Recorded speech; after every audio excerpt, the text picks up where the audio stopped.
RS novel story. Thanks for watching episode 1। माँ से वादा।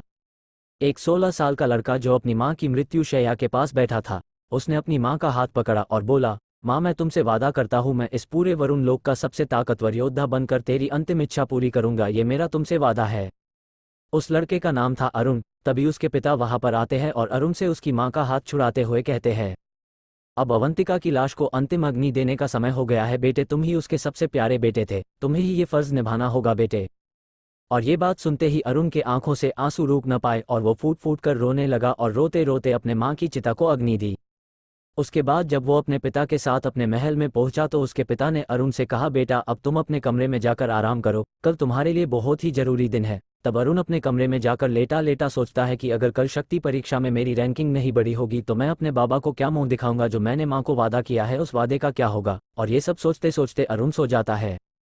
अगले दिन जब अरुण उठा तो उसके कमरे में दासी उसके कपड़े लेकर खड़ी थी। उस दासी ने अरुण को कपड़े दिए और कहा, महाराज की आज्ञा है कि आप जल्द से जल्द प्रशिक्षण ग्राउंड में पहुंचे। तभी अरुण को याद आया, आज तो शक्ति परीक्षा का दिन है। इतना सुनते ही अरुण तेजी से प्रशिक्षण ग्राउंड की तरफ गया। वहां उसने देखा हजारों की भीड़ एकत्रित हुई थी, क्योंकि आज दल की नई पीढ़ी के सबसे उत्तम योद्धाओं का चुनाव होना था और वह भी उस भीड़ में जाकर बैठने के लिए जगह ढूंढने लगा। तभी उसको अपना बड़ा भाई दक्ष नजर आता है, जो कि उसके मंझले भाई मनु और कुछ और दोस्तों के साथ बैठा था, वो भी उनके पास बैठ गया। तभी मनु बोला, छोटे मुझे पूरा यकीन है कि तू अपनी शक्ति बढ़ाने में इस बार कामयाब रहा होगा, तूने पिछले 1 साल में बहुत कड़ी ट्रेनिंग की है, तुझे उसका परिणाम जरूर मिलेगा। तभी अरुण उसको शुक्रिया बोलता है और तभी घोषणा होती है, अगला नाम जो शक्ति चक्र पर अपनी रैंकिंग जानने के लिए आएंगे वो है अरुण। और ये सुनकर अरुण के दिल की धड़कन बढ़ गई। अब उसके सामने अपने बीते हुए 2 साल याद आने लगे कि कैसे उसने पिछले 2 साल में बड़ी कठिन ट्रेनिंग की, लेकिन उसकी रैंकिंग है कि 5वें सितारे पर ही अटकी हुई है। लेकिन हमेशा ऐसा नहीं था। अरुण अपने दल का सबसे कम उम्र का योद्धा था जब उसने सूर्य लेवल हासिल कर लिया था, लेकिन पता नहीं किस वजह से उसकी रैंकिंग 2 साल पहले सूर्य लेवल से गिरकर 0 लेवल की 5वें सितारे पर अटक गई है। जैसे ही अरुण ने स्टेज पर रखे हुए शक्ति चक्र की तरफ कदम बढ़ाए, उसे भीड़ से आवाजें सुनाई देने लगी, ये देखो हमारे लीडर आदित्य का बेटा आदित्य और उनके दोनों बड़े बेटे इतने ताकतवर और निडर है, और ये उनका सबसे छोटा बेटा 1 नंबर का निथिला और नकारा। तभी कोई दूसरा आदमी बोलता है, अरे 2 साल पहले पता नहीं कैसे उसने सूर्य लेवल हासिल कर लिया था, लेकिन तब भी ये इतना ही डरपोक और फटू था, है और रहेगा। इतना सुनकर सब लोग हंसने लगे। तभी अरुण स्टेज पर पहुंचा और उसने जैसे ही शक्ति चक्र पर अपना हाथ रखा, उस पर लिखा आया, शक्ति में कोई बढ़ोतरी नहीं, शक्ति का स्तर है 0 लेवल का 5वां सितारा। ये देख अरुण को यकीन नहीं हुआ कि क्यों इतनी मेहनत के बावजूद उसकी शक्तियां नहीं बढ़ रही, और वो सिर झुकाकर स्टेज से नीचे उतरते हुए बस यही सोच रहा था कि अब उसके वादे का क्या होगा जो उसने अपनी माँ से किया था। और उसकी आंखों से आंसू गिरने लगे और वो सीधा अपने कमरे की तरफ जाने लगा।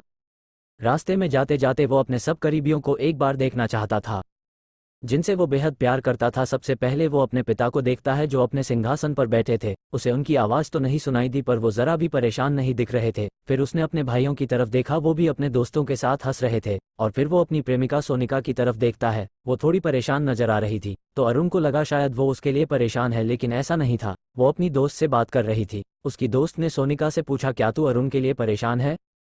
सोनिका ने जवाब दिया, नहीं, मुझे उसकी रैंकिंग और ताकत से कोई मतलब नहीं, वो तो मेरे लिए बस एक खिलौना है। अगर वो लीडर का बेटा नहीं होता तो मैं उसके जैसे लड़के की तरफ देखती तक नहीं। फिर उसकी दोस्त ने पूछा, तो क्या तुझे उससे प्यार नहीं है? तुझे उसकी कोई परवाह नहीं है? नहीं, बस मेरी उससे एक बार शादी हो जाए, फिर वो जिए या मरे मुझे कोई परवाह नहीं, मुझे तो बस राजमहल की रानी बनकर अपनी लाइफ जीनी है। इतना बोलकर सोनिका वहां से चली गई। और दूसरी तरफ उसके पिता से जब उसके मंत्रियों ने पूछा, आपके चेहरे पर तो एक भी शिकन नहीं है लीडर, तो उसके पिता ने जवाब दिया, मेरे 3 बेटों में से 2 ताकतवर है, अगर तीसरा कमजोर भी हो तो भी मुझे फर्क नहीं पड़ता, बस ये मेरी नाक न कटवाए और मेरी इज्जत का ख्याल करते हुए या तो कहीं चला जाए या मर जाए। और वही जब उसके भाइयों के दोस्तों ने पूछा कि दक्ष भैया आप और मनु भैया तो इतने ताकतवर है, तो आपका छोटा भाई क्यों ऐसा है? तभी मनु ने जवाब देते हुए कहा, पहले तो तुम उसे हमारा भाई मत कहो, हमारा कोई रिश्ता नहीं है अरुण जैसे किसी भी कमजोर इंसान से। वो तो माँ का ये बहुत लाडला था, वरना हम तो पिताजी से कहकर इसे 2 साल पहले ही नेपटूर के बाहर फिकवा देते। दूसरी तरफ अरुण अपने कमरे में पहुंचकर बिस्तर पर लेट जाता है और उसके दिमाग में बस यही ख्याल चलता रहता है कि क्या वो कभी दोबारा ताकतवर बन पाएगा, क्या वो अपने माँ से किए वादे को पूरा कर पाएगा। अब उसके पिता, भाइयों और सोनिका जो कि उससे इतना प्यार करते हैं, वो कैसे उन्हें अपना मुंह दिखाएगा। ये सब सोच सोचकर वो बस रोने लगता है और अपने माँ की तस्वीर के सामने खड़ा हो जाता है। माँ, कुछ भी हो जाए मैं तुमसे किए वादे को पूरा करके रहूंगा। मुझे नहीं पता कि मैं ऐसा क्या करूंगा कि जिससे मेरी शक्तियां बढ़ जाए, पर किसी भी कीमत पर ताकत का वो मुकाम हासिल करके रहूंगा जहां मैं दुनिया का सबसे ताकतवर इंसान कहलवाऊंगा। क्या अरुण कर पाएगा अपनी माँ से किया वादा पूरा? क्या अरुण जान पाएगा अपने पिता, भाइयों और अपनी प्रेमिका का असली चेहरा, या फिर अरुण फंसने वाला है किसी बड़ी साजिश में?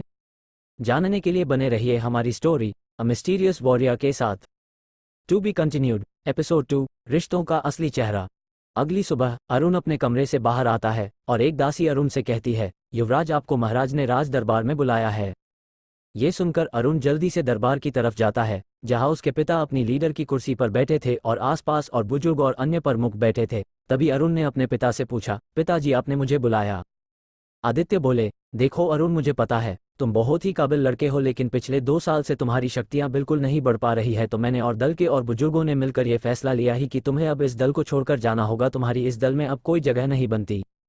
लेकिन पिताजी, मैं जाऊंगा कहाँ? आपके और इस दल के अलावा मेरा है ही कौन इस दुनिया में? अरुण ने कहा, मुझे नहीं पता तुम कहाँ जाओगे, लेकिन तुम्हें हमारा दल निर्धारी सेना और नेपटून को छोड़कर जाना ही होगा। यही मेरा और दल के सभी बुजुर्गों का आखिरी फैसला है, आदित्य ने कहा। अरुण ये बात सुनकर यकीन नहीं कर पाया कि उसके खुद के पिता ने उसे दल से निकाल दिया, और वो जो पहले से ही अपनी मां को खोकर पूरी तरह से टूट चुका था, वो अपने पिता और भाइयों से दूर जाने की बात से और ज्यादा टूट गया और उसकी आंखें भर आई और वो सिर झुकाकर अपने पिता से पूछता है, क्या मैं आज का दिन यहाँ बिता सकता हूँ? उसके पिता ने उसे 1 दिन की मोहलत दे दी और कहा, तुम्हें कल शाम से पहले ये राजमहल छोड़कर जाना होगा। ये कहकर वो दरबार से चले गए। अरुण जो पूरी तरह टूट चुका था, उसने सोचा कि मैं आखिरी बार अपने भाइयों और अपनी प्रेमिका से मिल लूं। ये सोचकर वो अपने बड़े भाई के कमरे के दरवाजे की ओर बढ़ा। जब वो वहां पहुंचा तभी उसे अपने बड़े भाई दक्ष की हंसने की आवाज सुनाई दी। हा हा हा हा, आखिरकार उस मनहूस अरुण से हमारा पीछा छुटा। मैं तो परेशान हो चुका था उस बेवकूफ को अपना भाई कहते कहते। ये सुनकर अरुण के पांव के तले से जमीन खिसक गई। उसे अपने कानों पर यकीन नहीं हुआ कि ये उसका वही भाई है जिसे वो जान से भी बढ़कर चाहता था, जिसके लिए वो कुछ भी कर गुजरने को तैयार था। उसे मुझे भाई कहने में भी शर्म आती है। ये सुनकर अरुण खुद से बोला, शायद इसीलिए माँ हमेशा कहती थी कि इस वरुण लोक में ताकत ही सब कुछ है। जिसके पास ताकत नहीं, उसे यहाँ जीने का कोई हक नहीं। इतना सोचते सोचते उसने फैसला किया कि अब वो छोटे भाई के पास न जाकर बैककोट सोनिका बैककोट से बात करेगा और उससे कहेगा कि वो भी यहाँ न रहे और उसके साथ चले। वो इन सब से अलग अपनी अलग दुनिया बसाएंगे और खुशी खुशी रहेंगे। ऐसा सोचते सोचते अरुण सोनिका के कमरे के बाहर पहुंच चुका था। तभी उसे अपने भाई मनु की आवाज सोनिका के कमरे से सुनाई दी। सोनिका, अब जब अरुण को पिताजी ने इस दल से बाहर निकाल ही दिया है, तो क्यों न तुम मुझसे शादी कर लो, क्योंकि तुम भी ये नहीं चाहोगी कि तुम्हें भी उस नकारे इंसान की तरह दर दर की ठोकरें खानी पड़े। इतना सुनकर अरुण का खून खोल गया और वो अंदर जाने ही वाला था कि इतने में उसे सोनिका की आवाज सुनाई दी। बात तो वैसे तुम्हारी भी ठीक ही है। कहाँ तुम इतने ताकतवर, होशियार और सुंदर, और कहा वो एक नंबर का नकारा, बेवकूफ और बेकार इंसान। तुम्हारी और उसकी तो कोई बराबरी ही नहीं है। इतना कहकर सोनिका अरुण के गले लगी और बोली, तो मुझे तुम्हारी ये शर्त मंजूर है, पर बदले में तुम्हें एक काम करना होगा। कौन सा काम? मनु ने पूछा। सोनिका बोली, तुम्हें अरुण को मरवाना होगा। इसमें क्या बड़ी बात है, इसका इंतजाम तो पिताजी पहले ही कर चुके हैं। मनु सोनिका को अपनी तरफ खींचकर गले लगाता हुआ बोला। ये बात सुनते ही अरुण खुद को संभाल नहीं पाया। उसे ऐसा महसूस हुआ जैसे किसी ने उसके दिल पर 100 बार चाकू से वार कर दिया हो और उसे चक्कर आने लगे। वो बिल्कुल टूट चुका था। उसके आंसू रुकने का नाम नहीं ले रहे थे। अरुण चुपचाप वहां से अपने कमरे की तरफ चला गया। कमरे में जाकर उसने अपनी मां की तस्वीर को अपने गले से लगाया और रोने लगा। उसे ऐसा महसूस हो रहा था जैसे उसकी पूरी दुनिया ही खत्म हो गई हो। तभी अरुण रोते रोते बोला, काश मैं भी तेरे साथ ही मर गया होता मां। मुझे इस दुनिया में नहीं रहना। मैंने जिन्हें अपनी जान से भी ज्यादा चाहा, मेरे पिता और मेरे भाई, वही मेरी जान के दुश्मन बन चुके हैं। और जिस लड़की से मैंने बेपनाह मोहब्बत की, बैककोट, मेरी सोनिका बैककोट, वो भी मुझे मरवाना चाहती है। माँ, अब न तो तू मेरे साथ है और न इस दुनिया में कोई है जो मुझसे प्यार करता हो, जिसे मेरी फिक्र हो। तो अब इस दुनिया में मैं जीकर क्या करूंगा? मेरी जिंदगी का मतलब ही क्या रह गया? इतना कहकर अरुण ने अपने आंसू पोंछे और खुद से कहा, अगर मेरे पिता को मुझे मरवाकर की खुशी मिलेगी तो यही सही। मैं कल उनके ही बनाए प्लान के मुताबिक अपनी मौत को गले लगाऊंगा। कम से कम मेरी मौत से ही कुछ लोगों के चेहरे पर मुस्कान तो आएगी जो मैं जीते जी नहीं कर पाया। ये सब सोचते हुए अरुण ने अपना आखिरी दिन अपने कमरे में अपनी मां की तस्वीर को गले से लगाकर बीता दिया। अगले दिन सुबह वो अपना सारा सामान बांधकर अपने पिता की आज्ञा लेने के लिए राज दरबार में गया, जहां उसके भाई और सोनिका भी मौजूद थी। वो किसी से बिना नजरें मिलाए अपने पिताजी से आज्ञा लेकर पीछे मुड़कर जा रहा था और सबके मुंह पर शैतानी स्माइल थी। अरुण से जाते जाते उसके पिता ने पूछा, अरुण, वैसे ये तो बताओ तुम यहाँ से जाओगे कहाँ? अरुण ने मन में सोचा, मतलब पिताजी ने फैसला कर ही लिया है कि आज का दिन मेरा आखिरी दिन होगा। उसने जवाब दिया, मैं यहाँ से निकलकर एंडोरा शहर में जाने का सोच रहा हूँ, क्योंकि उसके अलावा मुझे किसी और जगह के बारे में कुछ नहीं पता। एंडोरा शहर एक ऐसा शहर जहां पर राज था जलधारा दल का, जो कि नीलधारा दल का दुश्मन दल था। अरुण ने वहां का सफर इसलिए चुना था क्योंकि वहां का रास्ता घने जंगल से होकर जाता था और वहां उसके पिता को उसे मरवाने का सबसे अच्छा अवसर मिलेगा, और दूसरा ये कि अगर वो बच भी जाता है तो एंडोरा शहर में घुसते ही उसे वहां के सैनिक मार देंगे। उसके पिता और उसके भाई एंडोरा शहर का नाम सुनकर मन ही मन बहुत खुश हुए, लेकिन उन्होंने झूठी फिक्र जताते हुए कहा, बेटा वहां संभल कर जाना, वहां तुम्हें बहुत खतरा हो सकता है। अरुण, जो उनके इरादे अब अच्छे से जान गया था, मन ही मन दुखी होते हुए बोला, आप मेरी चिंता मत करें पिताजी, मैंने फैसला कर लिया है, इसलिए मैं अब एंडोरा ही जाऊंगा। इतना बोलकर अरुण महल से निकल गया और उसके जाने के बाद उसके पिता ने अपने सैनिकों को बुलाकर उनसे कहा, जाओ अरुण का पीछा करो और जब वो एंडोरा शहर के जंगलों में पहुंचे उसे वहीं खत्म कर दो। ये सुनकर दक्ष, मनु और सोनिका तीनों की खुशी का ठिकाना नहीं रहा। क्या होगा अरुण का, क्या हो जाएगा वो अपने पिता की साजिश का शिकार और कर लेगा अपनी मौत को स्वीकार, या फिर अपनी जान बचाने के लिए सोचा है अरुण ने कोई प्लान? क्या होगा जब अरुण को पता चलेगा उसकी शक्तियां न बढ़ने का राज? जानने के लिए जुड़े रहिए हमारी कहानी अ मिस्टीरियस वॉरियर के साथ। To be continued. एपिसोड 3, एक नई हमसफर। अरुण जब अपने महल से निकलकर नेपटूर की गलियों से गुजर रहा था तो उसे अपने बचपन के दिन याद आ रहे थे कि कैसे वो अपने भाइयों के साथ यहाँ खेला करता था और आज वही भाई उसकी जान के दुश्मन बन चुके हैं। फिर उसे मनु भाई के साथ हुआ एक वाक़या याद आया। अरुण के बचपन में उसकी मां ने तीनों भाइयों को एक एक हाथी तोहफे में दिया था, लेकिन अरुण के हाथी की सूंड गलती से टूट गई थी। तब मनु भैया ने उसे अपना हाथी देते हुए कहा था कि छोटे, मेरा जो कुछ भी है वो सब तेरा ही है, किसी भी चीज़ की ज़रूरत हो तो तुझे तेरा भाई देगा, ये मेरा वादा है। और आज वही भाई उसकी प्रेमिका को पाने के लिए उसे मरवाने के लिए भी तैयार हो गया। ये सब सोचकर ही अरुण की आंखों में आंसू आ गए और वो आगे बढ़ता गया, अपने बचपन की सारी यादों को समेटता समेटता नेपटूर के मुख्य द्वार के पास पहुंच गया। तभी वो पीछे पलटा इस उम्मीद में कि शायद कोई तो उसे रोकने आएगा, पर जब वो पीछे मुड़ा उसे फिर से निराशा ही हाथ लगी। लेकिन जाते जाते उसके मन में यूं ही एक ख्याल आया कि वैसे तो ये मेरा आखिरी दिन है, पर अगर मैं जिंदा बचा और इन नेपटूर की गलियों में दोबारा आया तो मैं इतना ताकतवर बनकर लौटूंगा कि पूरे नेपटूर में किसी ने भी उस ताकत की कल्पना नहीं की होगी।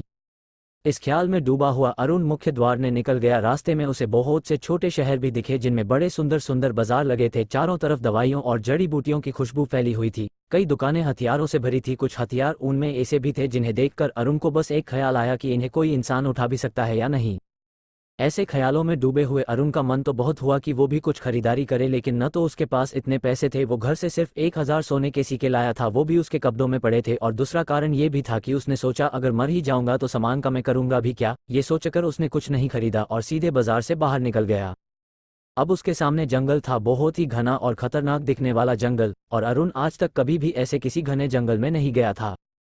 उसने बस सुन रखा था कि इन घने जंगलों में बहुत ही खतरनाक जानवरों के झुंड और कबीले हैं जो इंसानों की तरह ही ताकतवर बनने के पीछे लगे हैं। वरुण लोक के जानवर भी इंसानों की तरह विकसित होने में सक्षम थे और विकसित होने के बाद वो इंसानी रूप में भी आ सकते थे। इंसानों की तरह ही जानवर भी वो हर मुमकिन कोशिश करते थे जिससे वो ताकतवर हो सके, जिनमें से एक तरीका था इंसानों को मारकर उनकी ताकत हासिल करना। इसलिए जानवर भी कबीलों में रहते थे और झुंड में शिकार करते थे। अरुण को जंगल में जाने से डर तो बहुत लग रहा था, लेकिन अब उसे अपनी जिंदगी से कोई भी लगाव नहीं रहा था। वो बस जल्द से जल्द अपनी इस जिंदगी को खत्म करके सुकून से मर जाना चाहता था। इसलिए अरुण ये फैसला लेता है कि वो जंगल में जाएगा। अरुण जंगल में कुछ दूर ही पहुंचा था, तभी उस पर 4 सुनहरे भेड़ियों ने हमला कर दिया और अरुण जमीन पर गिर पड़ा। अरुण को कुछ समझ नहीं आ रहा था। आया तो वो यहाँ मारने के लिए ही था, लेकिन फिर अब उसे इतना डर क्यों लग रहा था। जैसे ही एक भेड़िया अरुण पर झपटा मरने के लिए कूदा, अरुण का हाथ अपने कमर पर बंधे हुए खंजर की तरफ गया और उसने एक ही वार में वो खंजर उस भेड़िए की गर्दन के आर पार कर दिया। भले ही वो भेड़िया इतना ताकतवर नहीं था, लेकिन वो जानवरों की रैंकिंग में रैंक 2 का तो था। अरुण उस भेड़िए को मारने में बस इसलिए कामयाब रहा क्योंकि उसने बचपन से युद्ध कला की ट्रेनिंग की थी, और जिस फुर्ती से उसने उस भेड़िए पर वार किया वो बस उसी ट्रेनिंग का नतीजा था। फिर बाकी के तीनों भेड़ियों ने भी उस पर हमला किया, पर अरुण ने उनका सामना भी आसानी से कर लिया और उन्हें भी मार दिया। अरुण चाहकर भी खुद को हमला करने से रोक नहीं पा रहा था, क्योंकि जो उसने बचपन से ट्रेनिंग की थी वो उसके रिफ्लेक्स के रूप में बाहर आकर हमला सफल कर रही थी। उन भेड़ियों को मारकर अरुण को पहले भेड़िए से उसके नोकीले नाखून, दूसरे भेड़िए से उसकी खाल और एक भेड़िए से तो उसे उस भेड़िए का सुनहरा पत्थर ही मिल गया। वरुण लोक पर जानवरों को मारकर उसने मिलने वाले सामान को बाजार में बेचा खरीदा जा सकता था, और जानवरों के खास पत्थर जो बड़ी ही किस्मत से मिलते थे उनका इस्तेमाल वहां के वैद्य दवाएं बनाने में करते थे। अरुण को ये तो नहीं पता था कि ये पत्थर उसे किस काम आएगा, लेकिन उसने उसे पास रखने का फैसला किया। कुछ दूर और चलकर अरुण को एहसास हुआ कि वो एंडोरा शहर के बहुत की करीब पहुंच गया था। वो खुद से सोचने लगा, अब तक पिताजी के सैनिकों ने मुझ पर हमला क्यों नहीं किया। अभी वो इतना सोच ही रहा था और रघु, जो उसके पिता का दायां हाथ था, पेड़ से कूदा और उसके सामने खड़ा हो गया। मुझे माफ करना युवराज, लेकिन मुझे जो काम मिला है वो मुझे पूरा करना ही होगा। रघु ने इतना कहकर अरुण के पेट में खंजर घोंप दिया। इससे पहले कि अरुण अपने बचाव में कुछ कर पाता, तब तक खंजर उसके पेट में घुस चुका था। रघु एक अद्वितीय चरण का योद्धा था। उसके पास अद्वितीय चरण के 2 सितारे थे। इसका मतलब था सूर्य चरण, विक्रम चरण और अद्वितीय चरण को पार कर चुका एक योद्धा जो अपने दल का दूसरा सबसे ताकतवर योद्धा था। उसको अरुण के पिता ने उसे मारने के लिए भेजा था। इससे उसके पिता के इरादे साफ थे। अरुण कभी भी रघु का मुकाबला नहीं कर सकता था, अपनी मौजूदा शक्तियों के साथ तो बिल्कुल नहीं। ऐसे में अरुण के पलक झपकने से पहले रघु का उस पर वार कर देना कोई बड़ी बात नहीं थी। अरुण की आंखों में आंसू थे और उसे बहुत ही ज्यादा दर्द का एहसास हो रहा था। उसके पेट से खून की धारा बहे जा रही थी और वो अपना होश खोने लगा और बेहोश हो गया। क्या मैं मर गया? अरुण के मन में बस एक यही सवाल आया। अरुण को जब होश आया तब वो एक अंधेरी गुफा जैसी किसी जगह पर था। अरुण देखने लगा, ये मैं कहाँ आ गया और मुझे यहाँ कौन लेकर आया? मैं तो मर गया था। अरुण अपने पेट पर हाथ रखकर अपने घाव को ढूंढने लगता है, पर उसे कोई घाव नहीं दिखाई देता। क्या मैं सच में मरकर किसी और दुनिया में आ गया हूँ या फिर मैं जिंदा हूँ और वो सब बस एक सपना था?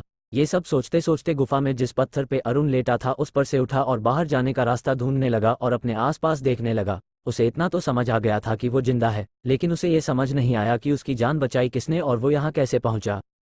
इतने में उसे अपने पीछे से तेज रोशनी निकलती दिखाई दी और जैसे ही वो पीछे घुमा तो रोशनी इतनी तेज थी कि वो अपनी आंखें भी नहीं खोल पा रहा था। तभी उसने पूछा, कौन हो तुम? क्या तुम ही ने मेरी जान बचाई और हम कहाँ हैं इस वक्त? तब वो रोशनी थोड़ी कम हुई और बहुत ही सुंदर और दिव्य पुरुष सोने के आभूषण पहने अरुण के सामने खड़ा था। क्या आप ही ने मेरी जान बचाई और आप कौन हैं? अरुण ने पूछा। बेटे अरुण, मैं वरुण देव हूँ। ये सुनकर अरुण को यकीन नहीं हुआ और उसने पूछा, वही वरुण देव जिनका ये लोक है और माँ जिनकी कहानियां मुझे बचपन में सुनती थी? हाँ बेटे, मैं वही वरुण देव हूँ और ये पूरा लोक मेरा ही है और मैंने ही तुम्हारी जान बचाई और तुम्हें यहाँ लेकर आया हूँ, वरुण देव मुस्कुराते हुए बोले। अरुण ये सुनकर बहुत उदास हो गया और बोला, आपने मुझे मरने क्यों नहीं दिया? वैसे भी मैं जीकर क्या करूँगा? इस दुनिया में कोई ऐसा नहीं है जिसे मैं अपना कह सकूँ और कोई ऐसा भी नहीं है जिसे मुझसे प्यार हो या मेरी फिक्र हो। इतना कहकर अरुण रोने लगा।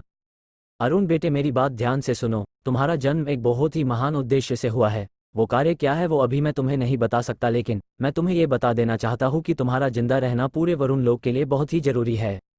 मैं ऐसा कौन सा काम कर सकता हूँ? मैं तो ना ही इतना ताकतवर हूँ और न ही इतना समझदार। मुझे तो सब डरपोक और बेवकूफ़ ही कहते हैं। अरुण ने हैरान होते हुए पूछा। वरुण देव मुस्कुराते हुए बोले, अरुण तुम कोई आम बच्चे नहीं हो, तुम मेरे अंश हो और तुम बहुत ही ताकतवर और बुद्धिमान बच्चे होते, लेकिन तुम्हारी माँ ये नहीं चाहती थी, इसलिए उन्होंने ही तुम्हें आज तक इतना कमजोर बनाए रखा। ये सुनकर अरुण खड़े होते हुए बोला, ये आप क्या बोल रहे हैं? वो ऐसा क्यों करेगी? उन्हीं की तो ये अंतिम इच्छा थी कि मैं इस दुनिया का सबसे ताकतवर इंसान बनूं और आप बोल रहे हैं उनकी वजह से मैं कमजोर हूं। आप झूठ बोल रहे हैं, ऐसा नहीं हो सकता। वरुण देव बोले, मैं झूठ नहीं बोल रहा, तुम मेरे ही बेटे हो और इस पूरे वरुण लोक के सबसे ताकतवर योद्धा बनने के काबिल भी हो और ये बात तुम्हारी माँ अच्छे से जानती थी, लेकिन वो नहीं चाहती थी कि इतनी कम उम्र में ताकत के साथ साथ तुम्हारी जान को भी खतरा मिले और इसलिए वो तुम्हें बचपन से शक्तियाँ कम करने की औषधि देती आ रही थी, ताकि तुम कम उम्र में ताकत के वो मुकाम हासिल न कर लो और साथ ही तुम्हारी जान को कोई खतरा ना आए। उसके अलावा तुम्हारी माँ का कोई और गलत इरादा नहीं था, वो तो बस माँ की ममता थी जो नहीं चाहती थी कि उसका बच्चा उससे दूर चला जाए। ये सब सुनकर अरुण की आंखें बड़ी हो गई और वो हैरानी से बोला, आप मेरा पिता हो? कैसे? और फिर मेरे बाबा कौन है? तुम्हारे असली पिता वही है बच्चे, लेकिन तुम्हारे अंदर मेरा भी एक अंश है, उसी नाते तुम मेरे भी पुत्र हुए, वरुण देव ने अरुण को समझते हुए कहा। तो अब जब मेरा इस दुनिया में कोई बचा ही नहीं और आप ही मेरे पिता है, तो आप ही मुझे अपने साथ ले चलिए, मुझे अब इस दुनिया में और नहीं रहना। अरुण घुटनों के बाल बैठते हुए बोला। वरुण देव बोले, लेकिन अभी तुम्हारा इस लोक में काम पूरा नहीं हुआ है, अभी तुम्हें तुम्हारे जन्म का उद्देश्य पूरा करना होगा। क्या है मेरा उद्देश्य? अरुण ने पूछा। वो अभी तुम्हें जानने की जरूरत नहीं, फिलहाल तुम्हारा लक्ष्य सिर्फ एक है, वो है असीम ताकत को हासिल करके इतने ताकतवर बनना कि इस पूरे वरुण लोक में कोई तुम्हारा मुकाबला न कर पाए, वरुण देव ने उसे समझाते हुए बोला। अरुण ने फिर से पूछा, लेकिन मैं ताकतवर बनूंगा कैसे? पिछले 2 साल से मेरी ताकत 0 लेवल के 5वें सितारे पर अटक गई है, तो ऐसे में मैं कैसे शक्तियां हासिल करूंगा? वरुण देव ने हंसते हुए बोला, तुम मेरे बेटे हो, तुम्हें बस जी तोड़ मेहनत करनी है और इस दुनिया की सबसे ताकतवर शक्तियां भी तुम्हारे आगे सिर झुकाएंगी, तुम इतने काबिल हो और तुम फिक्र मत करो, शक्तियां हासिल करने के सफर में तुम अकेले नहीं रहोगे। ये सुनकर अरुण दोबारा खड़ा हो गया और उसने पूछा, तो क्या आप मेरे साथ रहेंगे पिताजी? वरुण देव मुस्कुराते हुए बोले, मेरा बस चलता तो मैं जरूर चलता, लेकिन फिलहाल तुम्हारे सफर में तुम्हारा साथी कोई और है। कोई और? ऐसा कौन है वरुण देव? अरुण ने फिर से पूछा। तभी एक बला की खूबसूरत लड़की जिसकी उम्र करीब 15-16 साल ही थी, वो अरुण के सामने आई। उसे देखते ही अरुण की आंखें फटने को आ गई और उसका मुंह खुला का खुला ही रह गया। तभी वरुण देव ने अरुण को होश में लाते हुए कहा, इसका नाम है अनुराधा, और ये हमेशा तुम्हारे साथ रहेगी और तुम्हें हर वो चीज़ सिखाएगी जिससे तुम्हें शक्तियाँ प्राप्त करने में मदद हो सके। लेकिन वरुण देव, ये कैसे मेरे साथ, मतलब कैसे मैं? ये बोलते बोलते अरुण की जुबान लड़खड़ाने लगी। अरुण की ये हालत देखकर वरुण देव मुस्कुराते हुए बोले, ये तुम्हारी रक्षा और तुम्हारे प्रशिक्षण के लिए तुम्हारे साथ रहेगी, और अगर तुम पर कोई भी ऐसा खतरा आता है जिसका सामना तुम ना कर पाओ तो ये मुझे उस बारे में बताएगी। लेकिन इसका मतलब ये नहीं कि ये तुम्हारे मामलों में पड़ेगी, ये सिर्फ तुम्हारी मदद तब करेगी जब तुम्हारी जान को खतरा होगा, वरना अपनी लड़ाइयाँ तुम्हें खुद ही लड़नी होगी। इतना बोलकर वरुण देव वहां से चले गए। 10 मिनट बाद भी अनुराधा अरुण के सामने खड़ी थी, जिसने अब तक एक शब्द नहीं कहा था। अरुण उसे ही देखे जा रहा था और ये सोच रहा था कि क्या ये बोलती भी है या नहीं। तभी अनुराधा बोली, मैं बोलती भी हूँ और सुनती भी हूँ, और ये भी अच्छे से देख सकती हूँ कि तुम कितनी देर से मुझे घूर रहे हो। अरुण एकदम से 2 कदम पीछे हटते हुए बोला, तुम मेरे मन की बातें भी पढ़ सकती हो क्या? अनुराधा हंसते हुए बोली, मैं सब कुछ जान सकती हूँ। और इतना कहकर वो अरुण की तरफ बढ़ी। अरुण घबरा कर पीछे हटने लगा और दीवार के साथ चिपक गया। अनुराधा उसके सामने आई और बोली, और अगर तुमने अपने मन में कोई भी बुरा ख्याल भी मेरे बारे में लाया तो मुझसे बुरा कोई नहीं होगा। ये सुनकर अरुण एकदम से बोला, अरे अरे, मैं ऐसा कुछ भी नहीं सोच रहा था, सच में यही तुम्हारे लिए अच्छा होगा। अनुराधा ने हल्की सी स्माइल की और गुफा से बाहर की ओर जाने लगी, और अरुण उसके पीछे पीछे भागते हुए गया और बोला, अनुराधा अनुराधा, अरे सुनो तो। अनुराधा ने पीछे मुड़कर अपनी पैनी नज़रों से अरुण को देखा और बोली, अगर तुमने मुझे दोबारा कभी इस नाम से बुलाया तो मैं तुम्हारी टांगें तोड़ दूंगी। तो मैं तुम्हें किस नाम से बुलाऊं? अरुण ने घबराते हुए पूछा। तुम मुझे अनु बोलोगे, अनुराधा ने कहा। लेकिन क्यों? अरुण ने सोचते हुए पूछा। क्योंकि मैं तुमसे कह रही हूँ इसलिए, और तुम्हें मेरी हर बात माननी होगी। अगर तुमने मेरी बात नहीं मानी तो मैं तुम्हारी टांगें तोड़ दूंगी, अनु ने कहा। और तुम बात बात पर मेरी टांगें तोड़ने की धमकी क्यों दे रही हो? ऐसा क्या बिगाड़ा है इन्होंने तुम्हारा? अरुण अनु की टांग खींचते हुए बोला, और वो दोनों अपना आगे का सफर शुरू करते हुए जंगल की ओर जाने लगे। कौन है अनुराधा? क्या संबंध है उसका अरुण के साथ? क्यों वरुण देव ने उसे ही अरुण के ताकतवर बनने के सफर के लिए चुना? और ऐसा कौन सा उद्देश्य है अरुण की जिंदगी का? जानने के लिए बने रहें हमारी स्टोरी ए मिस्टीरियस वॉरियर के साथ। To be continue episode 4। ये मेरा मंगेतर है। अरुण और अनु गुफा से बाहर निकले और जंगल की ओर जाने लगे। हम कहाँ जा रहे हैं और हम अभी इस वक्त कहाँ पर हैं? अरुण ने उत्साह से पूछा। अरुण वरुण देव से मिलने के बाद एक नए जोश और उत्साह से भर चुका था। उसको ताकत पाने का एक रास्ता दिख रहा था और वो अपनी जिंदगी को एक नए सिरे से शुरू करने के लिए बहुत उत्साहित था। हम इस समय एंडोरा शहर के जंगल में हैं और बहुत ही जल्द हम शहर के मुख्य द्वार पर पहुंचने वाले हैं, अनु ने अरुण को बताते हुए बोला। अरुण अनु के पीछे पीछे चल रहा था और उसकी चाल को बड़े गौर से देख रहा था। अनु ने बिना पीछे मुड़े ही अरुण को धमकाते हुए बोला, अगर तुम अपनी हरकतों से बाज नहीं आए तो मैं सच में तुम्हारी टांगें तोड़ दूंगी और इसी जंगल में किसी जानवर का डिनर बनने के लिए छोड़ दूंगी। अरुण जल्दी से आगे की तरफ दौड़ा और उसके बगल में चलने लगा, जिसे देखकर अनु ब्लश करने लगी, लेकिन उसने अपने हाव भाव अरुण से छुपा लिए। जल्दी चलो, हमें अंधेरा होने से पहले इस जंगल को पार करके शहर पहुंचना होगा और अपने रहने का इंतजाम करना होगा, अनु ने अपनी चलने की गति बढ़ते हुए कहा। अरे रुको मेरे लिए, अरुण पीछे पीछे दौड़ता हुआ बोला। थोड़े टाइम के बाद वो लोग मुख्य द्वार के पास पहुंच गए और द्वार पर खड़े सैनिक सबको अच्छे से जांच पड़ताल करके ही अंदर जाने दे रहे थे। तभी अनु और अरुण सैनिकों के सामने गए। सैनिकों ने जब दोनों को देखा तो उसने पूछा, कौन हो तुम दोनों और कहाँ से आए हो?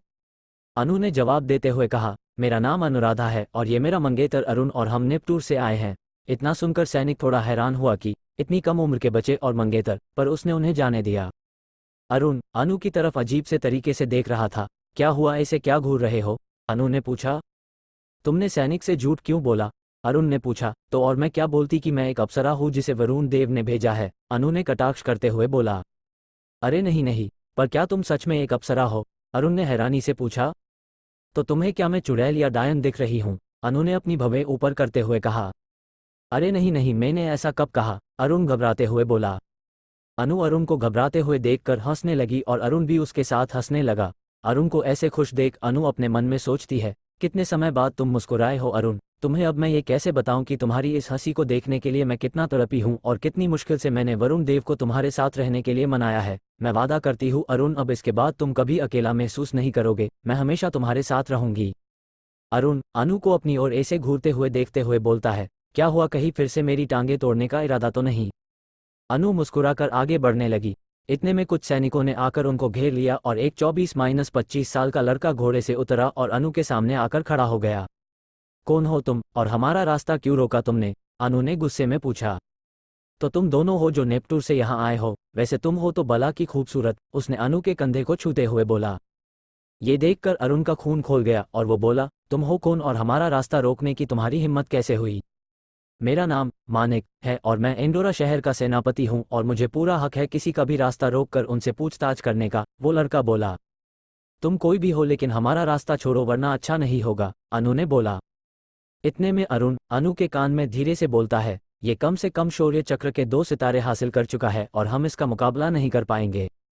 तभी मानिक अरुण से कहता है, देख बच्चे, अगर तू अपनी मंगेतर को चुपचाप मेरे हवाले छोड़कर चला जाता है तो मैं तुम्हारी जान बख्श दूंगा। ये सुनकर अरुण उस पर बिना सोचे समझे अपने खंजर से हमला कर देता है, लेकिन उसका हमला मानिक एक ही झटके में नाकाम कर देता है, क्योंकि मानिक की शक्तियां अरुण के मुकाबले बहुत ज़्यादा थी और मानिक के पास बहुत सी बचाव और हमला करने की तकनीकें थी, जबकि अरुण के पास ऐसी एक भी तकनीक नहीं थी। मानिक अरुण के हमले से नाराज हो जाता है और वो भी उस पर अपनी वाटर फ्लेम तकनीक से हमला कर देता है, जिससे अरुण कम से कम 2 फीट पीछे जाकर गिरता है। अरुण पूरा पानी से भीग चुका था और वो चलने की हालत में भी नहीं बचा। तभी अनु को गुस्सा आ जाता है और वो सीधे मानिक के सीने पर हमला करते हुए कहती है, ड्राई फायर तकनीक, और मानिक जिस जगह खड़ा था वहां सिर्फ एक राख का ढेर रह जाता है। अरुण और बाकी सैनिक ये देखकर हैरान हो जाते हैं। अरुण को विश्वास नहीं होता कि अनु ने सिर्फ एक वार में शौर्य चक्र के 2 सितारों वाले योद्धा को राख कर दिया। इतने में अनु अरुण के पास जाकर उसे उठाती है और अरुण को अपने सहारे लेकर शहर से बाहर जाने लगी। अरुण अभी भी हैरानी से अनु को ही देख रहा था। तुम इतनी ताकतवर हो? अरुण ने हैरानी से पूछा। तो तुम्हें क्या लगा मुझे वरुण देव ने तुम्हारे सफर के लिए क्यों चुना? अनु ने जवाब दिया। तुमने कौन सा चक्र हासिल कर लिया है और तुम्हारे पास उस तकनीक के जैसी क्या और भी तकनीक है? अरुण ने घबराते हुए पूछा। ये जानना तुम्हारे लिए जरूरी नहीं है, जब समय आएगा तुम खुद जान जाओगे, अनु ने इतना कहा और उसे लेकर शहर के मुख्य द्वार पर पहुंच गई। अरुण ने पूछा, हम यहाँ क्यों आए हैं? क्या हम एंडोरा शहर से भाग रहे हैं? अभी हमारे लिए यहाँ रुकना खतरे से खाली नहीं, इसलिए हम कुछ दिन जंगल में बिताएंगे जब तक तुम यहाँ के सैनिकों का सामना करने के लायक ना हो जाओ, अनु ने उसे समझाते हुए कहा। लेकिन हम द्वार से बाहर कैसे जाएंगे? वहीं पर तो सबसे ज्यादा सैनिक मौजूद है, अरुण ने फिर से पूछा। तुम वो सब मुझ पर छोड़ दो, अनु ने इतना कहकर अरुण को कस के पकड़ा और उसकी पीठ से सुनहरे रंग के पंख बाहर निकले। अरुण को अपनी आंखों पर यकीन नहीं हो रहा था कि कोई इंसान इस वरुण लोक में उड़ भी सकता है। मैंने तो उड़ने वाले पंखों के बारे में सिर्फ अपनी माँ से कहानियों में सुना था, मुझे यकीन नहीं हो रहा कि हम यहाँ से उड़कर जाएंगे, अरुण ने हैरान होते हुए बोला। अनु हल्की सी मुस्कुराई और अरुण को लेकर बीच जंगल में एक गुफा के पास रुकी। अरुण को गुफा के अंदर एक पत्थर पर लेटा दिया और खुद मशाले जलाने लगी। अरुण को मशालों की रोशनी में अनु का बदन ऐसा लग रहा था जैसे वो कोई सोने की खूबसूरत मूर्ति हो। अरुण बोला, तुम इस सफ़ेद ड्रेस में सच में एक अप्सरा ही लग रही हो। अभी तो तुम सिर्फ चल नहीं पा रहे हो, लेकिन अगर तुमने मुझे घूरना बंद नहीं किया तो मैं तुम्हारा ऐसा हश्र करूंगी कि तुम देख भी नहीं पाओगे, अनु ने अपनी भवें ऊपर चढ़ाते हुए कहा। अरे तुम बात बात पर इतना गुस्सा क्यों करती हो? मेरा मतलब है अब हमें काफ़ी समय तक साथ ही रहना है, तो तुम मुझसे थोड़ा ढंग से बात नहीं कर सकती क्या? अरुण ने गंभीरता से पूछा। अनु अपने मन में सोचती है, कुछ समय के लिए नहीं अरुण, अब मैं हमेशा तुम्हारे साथ ही रहूंगी, लेकिन जो तुमने मुझे इतने समय तक सताया है उसके बदले थोड़ी मस्ती तो मैं कर ही सकती हूँ। अनु को कोई जवाब न देते देख अरुण बोला, चलो ठीक है, अगर तुम्हें नहीं बात करनी तो यही सही, और वो अपनी करवट बदलकर सो गया।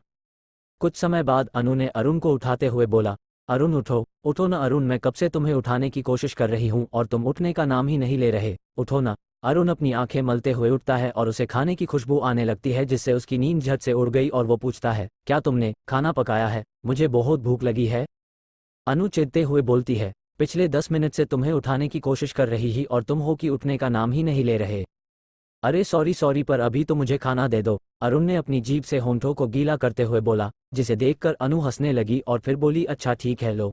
अरुण ने पहला निवाला मुंह में डाला और बोला, अरे वाह, ये तो मछली है और तुमने इसे क्या स्वादिष्ट पकाया है, तुम ऐसा खाना मुझे रोज खिलाओगी तो मेरे तो मजे ही मजे। अनु उठी और बोली, ये सब ख्याली पुलावों पकाना बंद करो, मैं तुम्हें खाना सिर्फ तब तक दूंगी जब तक तुम चलने लायक नहीं हो जाते, जब तुम ठीक हो जाओगे तो तुम्हें ही खुद के लिए और मेरे लिए खाना बनाना होगा, समझे? और फिर अनु ने अपने हाथ आगे किया और एक ओखली उसके हाथ में आ गई और उसने पास में रखी कुछ जड़ी बूटियां उठाई और उनको पीसने लगी। कुछ देर तक अरुण उसे देखता रहा और फिर बोला, ये तुम अकेले जंगल से जाकर लाई हो? अनु ने उसकी तरफ देखा और फिर से काम करना शुरू कर दिया। जब उन जड़ी बूटियों का एक पेस्ट बन गया तब अनु ने कहा, तुम्हें जहाँ जहाँ चोट आई है वहाँ वहाँ इसे लगा लो। अरुण थोड़ा हिचकिचाते हुए बोला, मेरा दायां कंधा और बाएं हाथ की कोहनी चोटिल है, इसलिए मैं ये औषधि खुद से नहीं लगा पाऊंगा। ये सुनकर अनु ब्लश करने लगी, लेकिन उसने गुस्सा दिखाते हुए बोला, अब तुम क्या चाहते हो मैं तुम्हें ये औषधि भी लगाऊं? हाँ मतलब तुम मेरी इतनी मदद तो कर ही सकती हो, अरुण ने बोला। अनु ने औषधि उठाई और अपने हाथों से अरुण के घुटनों पर लगाने लगी। किस्मत से अरुण को घुटनों से ऊपर कोई चोट नहीं आई थी, लेकिन उसकी पीठ और बाजुओं पर बहुत सी खरोंचें और जख्म थे, जिन पर औषधि लगाने के लिए अरुण को अपनी शर्ट उतरनी पड़ी। अरुण भले ही पिछले 2 साल से ताकत न बढ़ा पा रहा हो उसकी मां के उसको औषधि देने की वजह से, पर अरुण ने ट्रेनिंग में कभी कसर नहीं छोड़ी थी, जिसकी वजह से अरुण की बॉडी बहुत ही अट्रैक्टिव थी। अनु ने जब अरुण की शर्ट उतारकर उसे देखा, वो 2 सेकंड के लिए जम सी गई, लेकिन फिर वो होश में आते हुए बोली, तुम पीछे की तरफ घूम जाओ।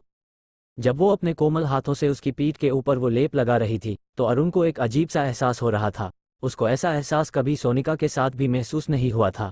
ये एहसास कुछ अलग ही था, जैसे कि अनु के इस स्पर्श को वो पहले भी महसूस कर चुका हो। और दूसरी तरफ अनु की हालत कुछ ऐसी थी कि मानो उसके पेट में तितलियां उड़ रही हों और वो किसी अलग ही दुनिया में आ गई हो। लेकिन कुछ देर तक लेप लगाने के बाद अनु ने खुद को काबू किया और अरुण के कंधे और कोहनी में लेप लगाने लगी। फिर उसने अरुण को सलाह दी कि जब तक लेप सूख नहीं जाता वो शर्ट न पहने। अरुण फिर उसकी टांग खींचते हुए बोला, सीधे सीधे कहो, तुम्हें मुझे कुछ और देर ऐसे देखना है। अरुण की ये बात सुनकर अनु मन ही मन तो बहुत ही ज्यादा शर्माई, लेकिन उसने बाहर से रूखापन दिखाते हुए बोली, आहा, इतने भी तुम कोई हीरो नहीं हो जो मैं तुम्हें देखने के लिए मरे जा रही हूँ। तुम्हें जैसे रहना है रहो, मैं बाहर जा रही हूँ, गुफा को जंगली जानवरों से बचाने का बंदोबस्त करती हूँ। इतना कहकर अनु ब्लश करती हुई गुफा से बाहर चली गई। अजीब लड़की है, बिल्कुल मजाक बर्दाश्त नहीं करती, बहुत ही ज्यादा अकड़ है इसमें तो। इतना कहकर अरुण फिर से आराम करने के लिए लेट गया। अगली सुबह जब अरुण की आंख खुली तो उसके घाव भर चुके थे और उसे बिल्कुल दर्द का एहसास नहीं हो रहा था। अरुण ये देखकर हैरान रह गया कि औषधि ने एक ही रात में इतना असर दिखा दिया। क्या तुम एक वैद्य भी हो? अरुण ने हैरान होते हुए अनु से पूछा। हाँ मतलब मुझे जड़ी बूटियों के बारे में जानकारी है तो मैं वैद्य ही हुई ना, अनु ने गर्व महसूस करते हुए बोला। लेकिन ये सब छोड़ो और अभी सबसे पहले तुम गुफा से बाहर जाओ और नदी से मछलियां पकड़कर लाओ, मुझे बहुत भूख लगी है।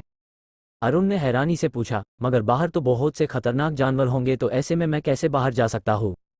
मैंने गुफा के आसपास के सारे जानवरों को भगा दिया है, अब इस गुफा के 10 किलोमीटर के आसपास एक भी जानवर नहीं आ सकता, अनु ने मुस्कुराते हुए बोला। अब तुम जाओ और जल्दी से मछलियां लेकर आओ, जल्दी, अनु ने चिढ़ते हुए बोला। अच्छा बाबा, जा रहा हूँ। अरुण इतना बोलकर जल्दी से उठा और नदी से मछलियां पकड़ने चला गया। कुछ देर बाद अरुण अपने साथ कुछ मछलियां लेकर लौटा। तब तक अनु अरुण के बिस्तर के सहारे बैठे बैठे सो गई थी। वो दिखने में बहुत ही ज्यादा खूबसूरत लग रही थी। अरुण उसको देखकर थोड़ा बहक गया, लेकिन फिर उसने खुद को संभाला और आग जलाकर उन मछलियों को पकाने लगा। मछलियों के पकने की खुशबू से अनु की नींद खुली और अरुण ने उसे पकी हुई मछली खाने को दी। छी, ये क्या किया तुमने? कहीं से मछली को पूरा जला दिया और कहीं से बिल्कुल कच्ची है, अनु ने बोला। तो मैं कौन सा बचपन से मछलियां ही पकाता आया हूँ, मैंने पहली बार कुछ बनाने की कोशिश की है, ज्यादा नखरे मत करो और चुपचाप खाओ, अरुण ने चिढ़ते हुए जवाब दिया। तुम छोड़ो इन्हें मेरे पास, तुम बची हुई मछलियां भी खराब कर दोगे, एक काम तुम ढंग से नहीं कर पाते, अनु ने अरुण से मछलियां लेते हुए बोला। फिर अरुण मजे से अनु की पकाई हुई मछलियां खाने लगा और फिर अनु ने भी मछलियां खाई और अरुण से बोला, चलो फिर अब ट्रेनिंग के लिए तैयार हो जाओ। अरुण ट्रेनिंग का नाम सुनते ही बहुत एक्साइटेड हो गया। अब क्या होगा आगे? क्या होगा अरुण की ट्रेनिंग का नतीजा? क्या बढ़ पाएंगी उसकी शक्तियां? क्या अरुण भी सीख पाएगा फाइटिंग टेक्निक्स? और कौन है अनु और क्या रिश्ता है उसका अरुण के साथ? जानने के लिए बने रहे हमारी स्टोरी अ मिस्टीरियस वॉरियर के साथ। To be continued. एपिसोड 5। सूर्य चक्र। इंदौरा शहर के पास के जंगल की एक गुफा में अरुण अपनी ट्रेनिंग कर रहा था, जिसका पूरा निरीक्षण अनु खुद कर रही थी। अरुण खंजर चलाने पर पहले ही महारत हासिल कर चुका था, अब वो तीरंदाजी सीख रहा था। अनु सभी तरह की युद्ध कलाएं जानती थी और वही उसे तीरंदाजी के गुण सिखा रही थी। अरुण के बार बार कोशिश करने पर भी अरुण का तीर निशाने पर नहीं लग रहा था और वो इस बात से बहुत चिढ़ चुका था। तभी अनु पीछे से आकर उसका हाथ पकड़कर सीधा करती है। अरुण को ऐसा महसूस हुआ मानो गुलाब की हजारों पंखुड़ियां उसके हाथ को छू रही हों। अगर अभी तुम्हारा तीर निशाने पर नहीं लगा तो तुम आज रात का खाना भूल जाओ, अनु ने सख्ती से बोला। अरुण बिना कुछ बोले तीर पर तीर चलाए जा रहा था। तभी उसका एक तीर निशाने के बिल्कुल बीचों बीच जाकर लगता है। खाने के लिए तो मैं कुछ भी कर सकता हूँ, तीरंदाजी तो कौन सी बड़ी बात है, अरुण ने कंधे उचकाते हुए बोला। अच्छा अभी ज्यादा मत उछलो और अपनी ट्रेनिंग पर फोकस करो, अनु ने निशाने की तरफ इशारा करते हुए बोला। अरुण सुबह से शाम तक तीर पर तीर चलाए जा रहा तो और शाम होते होते अरुण का निशाना बिल्कुल सटीक हो गया था। लेकिन अभी भी अरुण के तीरों में उतनी ताकत नहीं थी जितनी एक इंसान के शरीर के आर पार करने के लिए चाहिए होती है।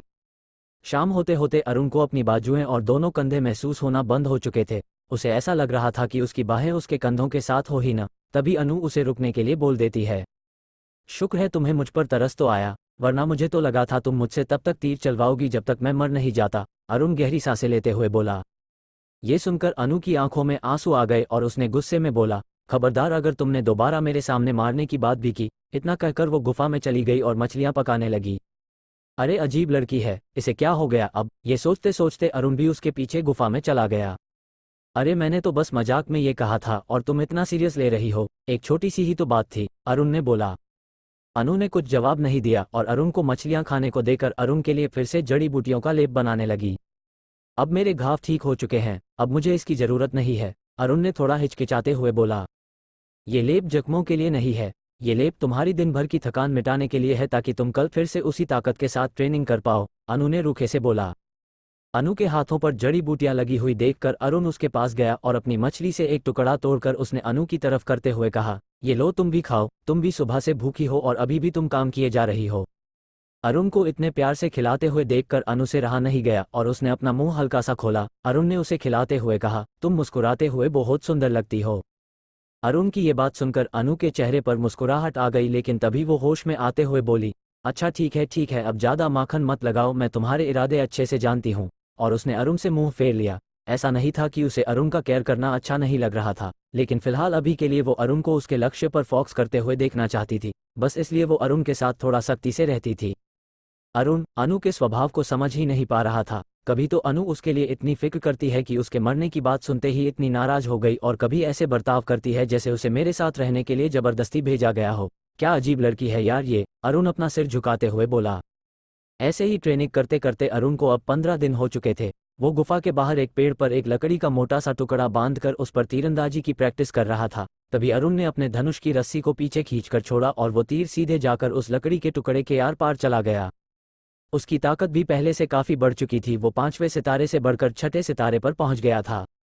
अब जब उसे इस जड़ी बूटी के बारे में पता चल गया था जो उसे उसकी मां शक्तियों को दबाने के लिए खिलाती थी, तो उसने अब वो जड़ी बूटी खाना बंद कर दिया था, और उसकी पिछले 2 साल से दबी हुई शक्तियां भी धीरे धीरे बाहर आ रही थी, जो उसके जल्द से जल्द सितारे बढ़ाने में भी मददगार साबित हो रही थी। और अनु के बनाई हुई जड़ी बूटियों के लेप उसको दिन भर की ट्रेनिंग के बाद अगले दिन सुबह फिर तरोताज़ा महसूस करवाते थे, जिससे उसकी शक्तियां बहुत तेजी से बढ़ रही थी। बस कुछ दिन और फिर मैं 7वां सितारा भी हासिल कर लूंगा, अरुण ने खुद से कहा। अनु जो दूर खड़े खड़े अरुण को ट्रेनिंग करते हुए देख रही थी, वो जानती थी कि उसकी ट्रेनिंग की रफ्तार बहुत ही ज़्यादा अच्छी है, पर इतने से काम नहीं चलने वाला था। उसे अब अटैक और डिफेंस टेक्निक सीखनी होंगी। ये सोचते सोचते वो अरुण के पास जाती है और उसे पूछती है, आखिर तुम्हें कौन कौन सी टेक्निक्स आती है? कोई भी नहीं, अरुण ने उदास मन से जवाब दिया। ऐसा इसलिए था क्योंकि उसका दल एक बहुत ही छोटा दल था, जहां पर बहुत ही कम टेक्निक्स थी, वो भी सिर्फ उन लोगों के पास जिनकी गिनती शक्ति रैंकिंग में टॉप 50 से ऊपर होती थी। और अरुण तो अपने दल का सबसे कमजोर शख्स था, तो उसे वो टेक्निक सीखने का मौका मिलना तो नामुमकिन ही था। ओह ऐसी बात है, तो कैसा रहेगा अगर तुम्हें मैं कोई टेक्निक सिखाऊं? अनु ने मुस्कुराते हुए पूछा। अनु की ये बात सुनकर अरुण की खुशी का कोई ठिकाना नहीं रहा। तुम सच में मुझे फाइटिंग टेक्निक सिखाओगी? अच्छा कौन सी टेक्निक सिखाओगी? अरुण ने एक्साइटेड होकर पूछा। अरे सब्र करो, पहले मुझे तुम्हारी बॉडी टाइप पता करनी होगी। क्या तुमने पहले कभी बॉडी टाइप टेस्ट दिया है? अनु ने पूछा। नहीं तो वो क्या होता है? अरुण ने हैरानी से पूछा। तो तुम्हारे दल में जब टेक्निक्स दी जाती थी वो कैसे दो जाती थी? अनु ने पूछा। वो मुझे नहीं पता, हमारे दल में एक कमरा है जिसमें सारी टेक्निकें छुपा कर रखी हैं। जिस भी योद्धा को टेक्निक्स देनी होती है हमारे दल के बुजुर्ग उसे वहां ले जाकर देते हैं, अरुण ने मासूमियत से बोला। अनु ने अपना हाथ आगे किया और उसके हाथ में एक काले रंग का पत्थर जैसा कुछ आ गया। अरुण ने हैरानी से पूछा, ये क्या है?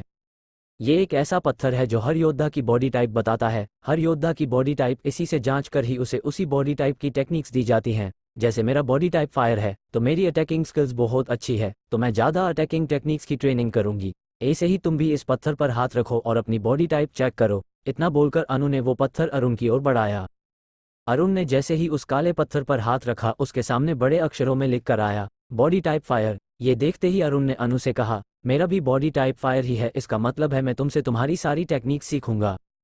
अरुण की एक्साइटमेंट देखकर अनु को हंसी आ गई और उसने बोला, अच्छा बाबा ठीक है, मैं तुम्हें सब सिखा दूंगी, लेकिन फिलहाल तुम अपनी ट्रेनिंग पर फोकस करो। जब तुम सूर्य लेवल पर पहुंच जाओगे तब मैं तुम्हें ड्राई फायर टेक्निक सिखाऊंगी। उस दिन से लेकर अरुण ने अपनी मेहनत दोगुनी कर दी और वो सुबह से शाम तक ट्रेनिंग करता और रात को अनु के बनाए हुए लेप लगाकर खुद के शरीर के दर्दों को ठीक करके अगले दिन के लिए खुद को तैयार करता। 6 महीने तक अरुण ने वहां रहकर ही ट्रेनिंग की। एक दिन की शाम जब अरुण अपने भला चलाने अभ्यास कर रहा था, तभी उसके रीढ़ की हड्डी में अजीब सी हलचल महसूस हुई। अरुण को कुछ समझ नहीं आया कि ये क्या हो रहा है और वो जोर से चिल्लाकर अनु को बुलाने लगा। अनु, अनु जल्दी आओ। अनु जल्दी से उसके पास आई और उसने पूछा, क्या हुआ अरुण? मेरी रीढ़ की हड्डी में बहुत अजीब सा दर्द महसूस हो रहा है, ऐसे लग रहा है जैसे मेरी पीठ पर बहुत बड़ा सांप लौट रहा है, अरुण ने घबराते हुए कहा।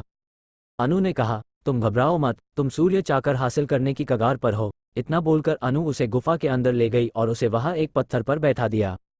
अनु ने बोला, तुम यहाँ पर बैठो और ध्यान लगाने की कोशिश करो। तुम अपने शरीर के अंदर जाकर अपनी रीढ़ की हड्डी पर जो शक्ति इकट्ठी हो रही है उसे अपने पेट के अंदर शक्ति चक्र तक लेकर जाने की कोशिश करो और अगर तुम इसमें कामयाब रहे तो तुम सूर्य चक्र हासिल कर पाओगे। ये सुनते ही अरुण की खुशी का ठिकाना नहीं रहा।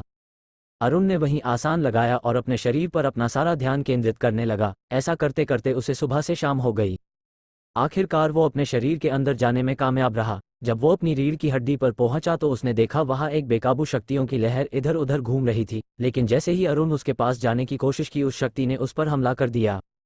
अरुण ने खुद को बचाया और फिर उसे शांत करने की कोशिश करने लगा। काफी कोशिशों के बाद आखिरकार अरुण उसको काबू करने में सफल हुआ और उस शक्ति को लेकर शक्ति चक्र तक पहुंचा, लेकिन जैसे ही उसने शक्ति को उसके अंदर भेजने की कोशिश की, शक्ति ने फिर से अरुण पर हमला कर दिया और अरुण के शरीर का तापमान बहुत ही बढ़ने लगा, जिसके कारण उसका पूरा बदन जलने लगा। पूरी रात अरुण उस शक्ति को चक्र में डालने की कोशिश करता रहा पर वो बार बार असफल होता रहा। जितनी बार वो असफल हुआ उतनी बार उसके शरीर में ऐसा महसूस होता जैसे वो जल रहा है। अगली सुबह आखिरकार वो शक्ति को चक्र में डालने में सफल रहा।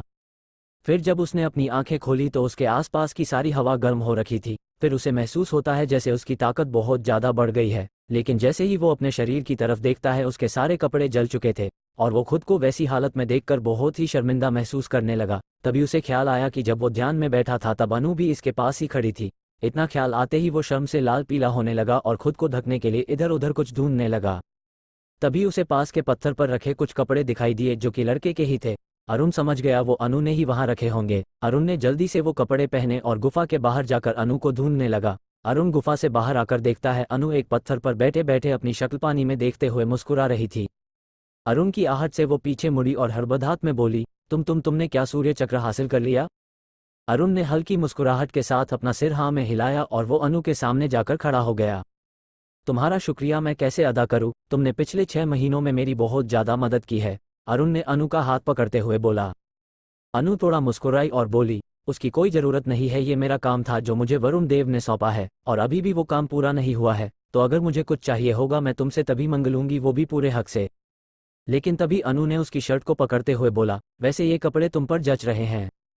और इतना सुनकर अरुण ब्लश करने लगा, लेकिन अरुण के मन में अभी भी यही चल रहा था, क्या जिस समय अरुण ने शक्ति चक्र हासिल किया कहीं गलती से अनु गुफा के अंदर तो नहीं थी। अनु ने अरुण के मन की बात समझ ली थी और वो हंसते हुए बोली, जैसा तुम सोच रहे हो ऐसा कुछ नहीं हुआ, मुझे पहले से ही पता था कि ऐसा कुछ हो सकता था, इसलिए मैं पहले ही गुफा के अंदर कपड़े रखकर खुद बाहर आ गई थी। ये बात सुनकर अरुण की जान में जान आई और वो भी शर्म के मारे हंसने लगा। लेकिन सच्चाई कुछ और ही थी। जब अरुण के शरीर का तापमान बढ़ रहा था तो अनु एक पल के लिए भी उससे दूर नहीं गई थी। उसे अरुण की फिक्र थी, इसलिए वो अरुण की तरफ पीठ किए हुए सुबह होने तक वहीं खड़ी रही। जब अरुण अपनी शक्ति चक्र में डालने में कामयाब हो गया उसके बाद ही अनु उसके लिए कपड़े वहां चोद कर बाहर आई थी और यही सोच सोच कर अनु बार बार ब्लश कर रही थी और उसका चेहरा टमाटर की तरह लाल हो रहा था। अरुण ने अनु से मुस्कुराते हुए पूछा, अब तो तुम मुझे ड्राई फायर टेक्निक सिखाओगी ना? हाँ हाँ बाबा सिखा दूंगी, तुमसे बिल्कुल सब नहीं होता है ना, अनु ने हंसते हुए बोला। अरुण ने बोला, मुझे जल्दी से जल्दी और ज़्यादा ताकतवर होना है, लेकिन ये सब छोड़ो और चलो आज हम साथ में मछलियाँ पकड़ने चलते हैं, मुझे वैसे भी बहुत भूख लगी है। अरुण ने अनु का हाथ पकड़ा और उसे अपने साथ नदी के किनारे ले गया। अरुण ने अनु को देखा और वो बहुत ही ज़्यादा खूबसूरत लग रही थी। तभी अरुण के मन में कुछ मस्ती करने की सूझी और उसने अनु को पानी में धक्का दे दिया और उस पर हंसने लगा। अनु ने गुस्से में बोला, क्या कर रहे हो तुम ये? और अनु को गुस्से में देखकर अरुण भी घबरा गया और अनु ने अरुण को हाथ देते हुए कहा, जल्दी से मुझे पानी से बाहर निकालो। अरुण अनु को गुस्से में देखकर घबरा गया क्योंकि अभी तक उनकी दोस्ती इतनी भी अच्छी नहीं हुई थी और उसने जैसे ही अनु को बाहर निकालने के लिए उसका हाथ पकड़ा, अनु ने उसे भी पानी में खींच लिया और इस बार अनु उस पर हंसने लगी और फिर काफ़ी देर उन्होंने पानी में हंसी मजाक किया। उसके बाद वो लोग मछलियाँ लेकर गुफा में पहुंच गए। क्या सिखाएगी अनु अरुण को ड्राई फायर टेक्निक? और क्या अरुण ले पाएगा एंडोरा शहर में हुई अपनी बेइज्जती का बदला? क्या जान पाएगा अरुण अनु के गुफा में रुकने के बारे में? जानने के लिए बने रहे हमारी स्टोरी ए मिस्टीरियस वॉरियर के साथ। To be continued. 6 माह की मौत का राज।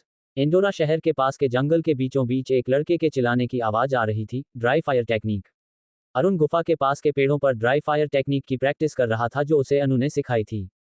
अरुण ने सामने के एक पेड़ पर अपने हाथ से हमला करते हुए चिल्लाया, ड्राई फायर टेक्निक, और उसके हाथ से निकली हवा पेड़ की एक टहनी से टकराए और वो टहनी राख बनकर जमीन पर गिरने लगी। अभी अरुण सिर्फ सूर्य चक्र पर ही था, इसका मतलब था कि उसमें अभी इतनी शक्ति नहीं है कि वो पूरे पेड़ को एक बार में राख कर सके। अरे वाह अरुण, तुम तो मेरी उम्मीद से जल्दी इस टेक्निक को सीख गए, पर इसकी ताकत तुम्हारी शक्ति के साथ साथ ही बढ़ेगी जिसमें अभी समय लगेगा। अनु ने अरुण को दिलासा देते हुए कहा। अरुण अपने सामने के पेड़ पर हाथ मारते हुए बोलता है, लेकिन मैं पिछले 3 महीनों से इस टेक्निक की प्रैक्टिस कर रहा हूँ, फिर भी मुझे समझ नहीं आ रहा कि मेरी शक्तियाँ क्यों नहीं बढ़ रही। अरुण शांत हो जाओ, गुस्सा करने से कुछ नहीं होगा, और तुम वैसे भी 0 रैंक के सितारे और सूर्य रैंक के सितारों में जमीन आसमान का फर्क होता है। अनु फिर से अरुण को समझते हुए बोलती है। मैं कैसे शांत रहूं अनु, मैं कैसे शांत रहूं? 3 महीने पहले सूर्य चक्र हासिल करने के बाद जो मेरे साथ हुआ है, मुझे उसकी तह तक पहुंचाना होगा और बिना शक्तियों के मैं वैसा नहीं कर सकता। अरुण एक बार फिर पेड़ पर हाथ मारते हुए बोलता है। ऐसा क्या हुआ था 3 महीने पहले जिस दिन अरुण ने सूर्य चक्र हासिल किया था? दरअसल सूर्य चक्र हासिल करने की रात अरुण बहुत खुश था और आराम करने के लिए पत्थर से बने हुए बिस्तर पर आंखें बंद करके लेटा तो उसे एक औरत की झलक दिखाई दी। वो झलक किसी और की नहीं, अरुण की माँ की थी। वो अरुण से बस एक बात बोलकर गई जो थी, तुम्हें मेरी मौत का बदला लेना होगा बेटे। जिसके बाद अरुण को एक बात साफ हो गई कि उसकी माँ की मौत अचानक से नहीं हुई, उसकी माँ की हत्या की गई थी। अब इसी बात की तह तक जाने के लिए जब अरुण ने अनु से जिद की तो अनु ने उससे समझाते हुए कहा था, तुम अभी इतने ताकतवर नहीं हुए हो जो अपनी माँ के खूनियों से मुकाबला कर पाओ। देखो मैं ये तो नहीं जानती कि तुम्हारी माँ का कातिल कौन है, लेकिन मैं इतना जरूर जानती हूँ कि अगर तुम्हें अपनी माँ की मौत के राज का पता लगाना है तो तुम्हें नेपटूर वापस जाना होगा, और अगर तुम वहां बिना ताकत के लौटे तो तुम्हें तुम्हारे पिता या भाई मार देंगे और तुम अपनी माँ का बदला कभी नहीं ले पाओगे। तो अच्छा यही रहेगा कि तुम पहले ताकत बढ़ाने पर ध्यान दो, और क्या पता जैसे सूर्य चक्र हासिल करने पर तुम्हें एक झलक दिखाई दी, अगली बार तुम्हें कातिल भी दिखाई दे या फिर उस तक पहुंचने का कोई सुराग मिल जाए। अनु की ये बात सुनकर उस समय तो अरुण थोड़ा शांत हो गया था, लेकिन उस दिन से अरुण बस एक ही आग में जल रहा है, वो है उसकी माँ की मौत की बदले की आग। और उस दिन से लेकर अरुण ने अपनी ट्रेनिंग की मुश्किलें और बढ़ा ली थी और वो और भी मुश्किल ट्रेनिंग कर रहा था। अरुण की मासूमियत और भोलापन उस दिन से कहीं गुम हो गया था और वो बहुत ही ज्यादा सीरियस रहने लगा था, जो कि अनु को बिल्कुल पसंद नहीं आ रहा था क्योंकि शायद उसे अरुण के बचपने और मासूमियत की आदत हो गई थी। पिछले 3 महीने से अरुण रोज अपने गुस्से की आग में सुबह से शाम ड्राई फायर टेक्निक से पता नहीं कितने पेड़ जला चुका था, लेकिन उसके दिल की आग शांत होने का नाम नहीं ले रही थी। होती भी कैसे, आखिर उसकी माँ का कातिल अभी भी जिंदा है। अरुण ड्राई फायर टेक्निक पर महारत हासिल कर चुका था, बस अब उसे अपनी शक्तियां बढ़ने पर ध्यान देना था और उसके लिए कोई नई तकनीक सीखनी थी। तुम मुझे कोई और नई तकनीक कब सिखाओगी? अरुण ने अनु से पूछा। हम पहले इस जंगल से बाहर निकलेंगे और कोई रेगिस्तान ढूंढेंगे जहां तुम्हारी आगे की ट्रेनिंग होगी, अनु ने भी सीरियस टोन में जवाब दिया। अरुण भी इतने दिन से जंगल में रहकर ऊब चुका था और वो भी यहाँ से बाहर जाना चाहता था, लेकिन उसे एंडोरा शहर के अलावा और कुछ नहीं पता था और वो कोई रेगिस्तान नहीं था। इसलिए वो अनु से पूछता है, क्या तुम्हें पता है कि रेगिस्तान कहाँ पर है? अनु तुरंत जवाब देते हुए कहती है, हाँ, एंडोरा शहर पार करने के बाद एक शहर आता है जिसका नाम है अल्बाना, जिसके साथ ही एक रेगिस्तान पड़ता है। मगर हम एंडोरा शहर पार कैसे करेंगे? मेरी ताकत अभी इतनी नहीं हुई कि मैं उन सैनिकों को हरा सकूं, अरुण ने परेशान होते हुए पूछा। भेष बदलकर अनु ने हंसते हुए कहा, और वो हम करेंगे कैसे? अरुण ने हैरानी से पूछा। वो सब तुम मुझ पर छोड़ दो, अनु ने एक प्यारी सी मुस्कान के साथ कहा। अगली सुबह अरुण खुद को नदी के पानी में देखकर हैरान हो गया था। तुमने ये कैसे किया? अरुण ने हैरानी से पूछा। बस ये मेरा जादू है, जादू, अनु ने कंधे उचकाते हुए बोला।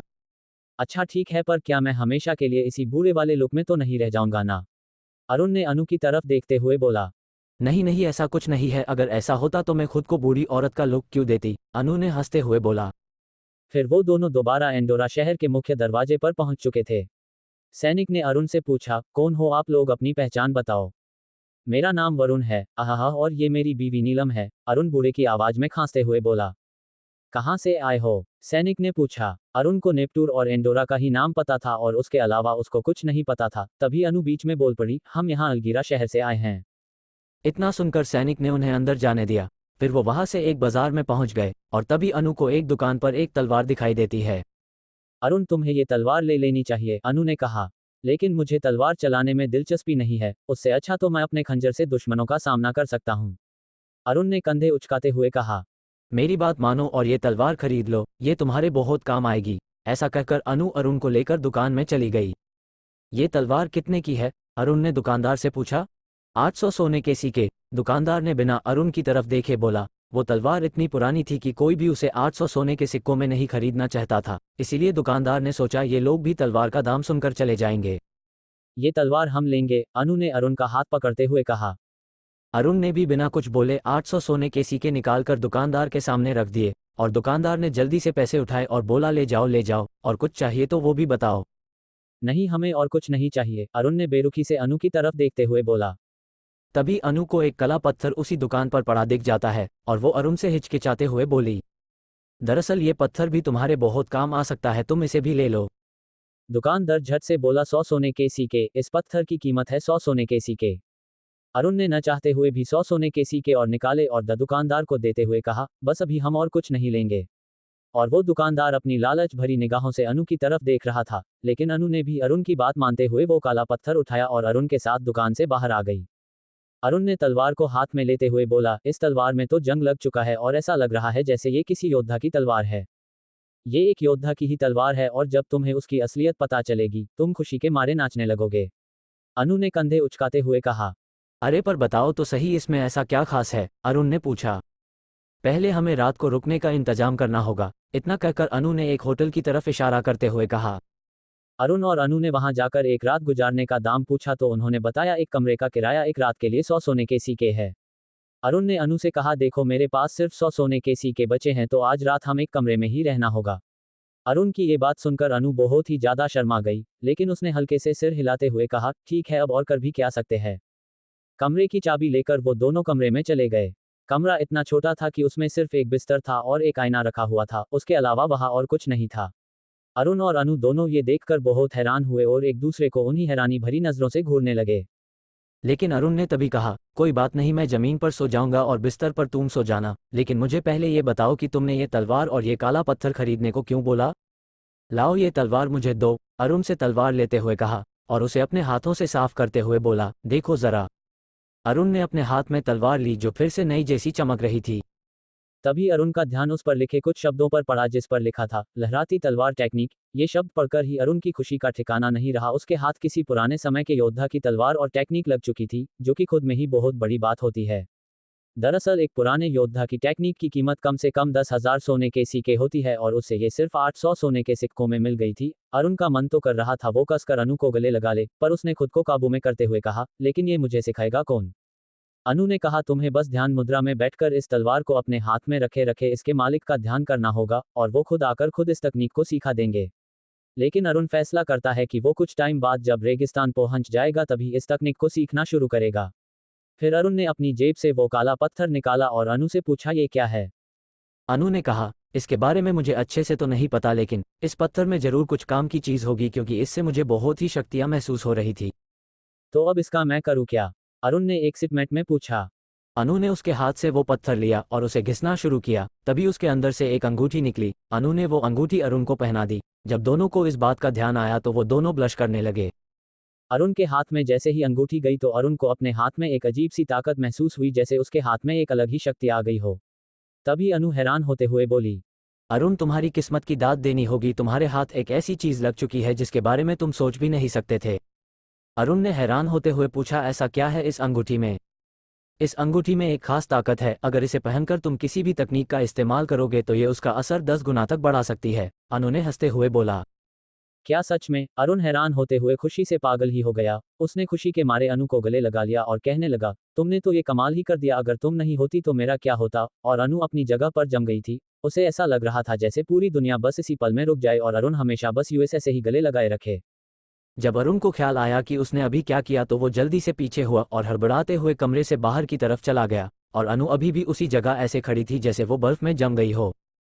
कुछ देर बाद अरुण एक सुनसान जगह पर एक पेड़ के सामने खड़ा था और उसने अपने हाथ से हमला करते हुए चिल्लाया, ड्राई फायर टेक्निक, और वो पूरा पेड़ एक ही झटके में जलकर राख हो गया।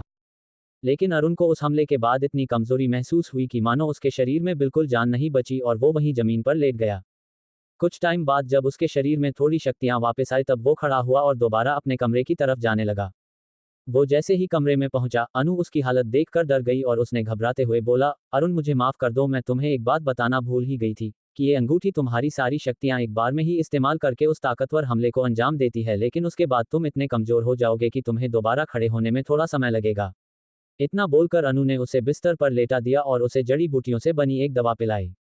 अरुण वो दवा पीकर बिस्तर पर सो गया और अनु उसके बिस्तर के साथ बैठकर पूरी रात रोती रही। सुबह जब अरुण उठा और उसने अनु की हालत देखी तो वो बहुत परेशान हो गया। अनु उसके बिस्तर के सहारे सो गई थी। अरुण ने अनु को अपने हाथों में उठा लिया और उसे बिस्तर पर ले गया, और जैसे ही अरुण ने उसको बिस्तर पर लेटाया, अनु के बाल अरुण की शर्ट के बटन में फंस गए और अरुण वही अनु के बिस्तर पर बैठकर उन बालों को निकालने की कोशिश करने लगा। बाल निकालते निकालते वो अनु के बहुत करीब चला गया और जैसे ही बाल निकले अनु की नींद खुल गई और अनु ने अरुण को धक्का देते हुए कहा, ये क्या कर रहे थे तुम? अब क्या होगा आगे? क्या अनु की गलतफहमी से खराब हो जाएगी अरुण और उसकी दोस्ती? और क्या वो आगे भी अरुण का सबसे ताकतवर बनने के सफर में साथ देगी या फिर एक गलतफहमी की वजह से छोड़ देगी वो अरुण का साथ? जानने के लिए बने रहे हमारी स्टोरी अ मिस्टीरियस वॉरियर के साथ।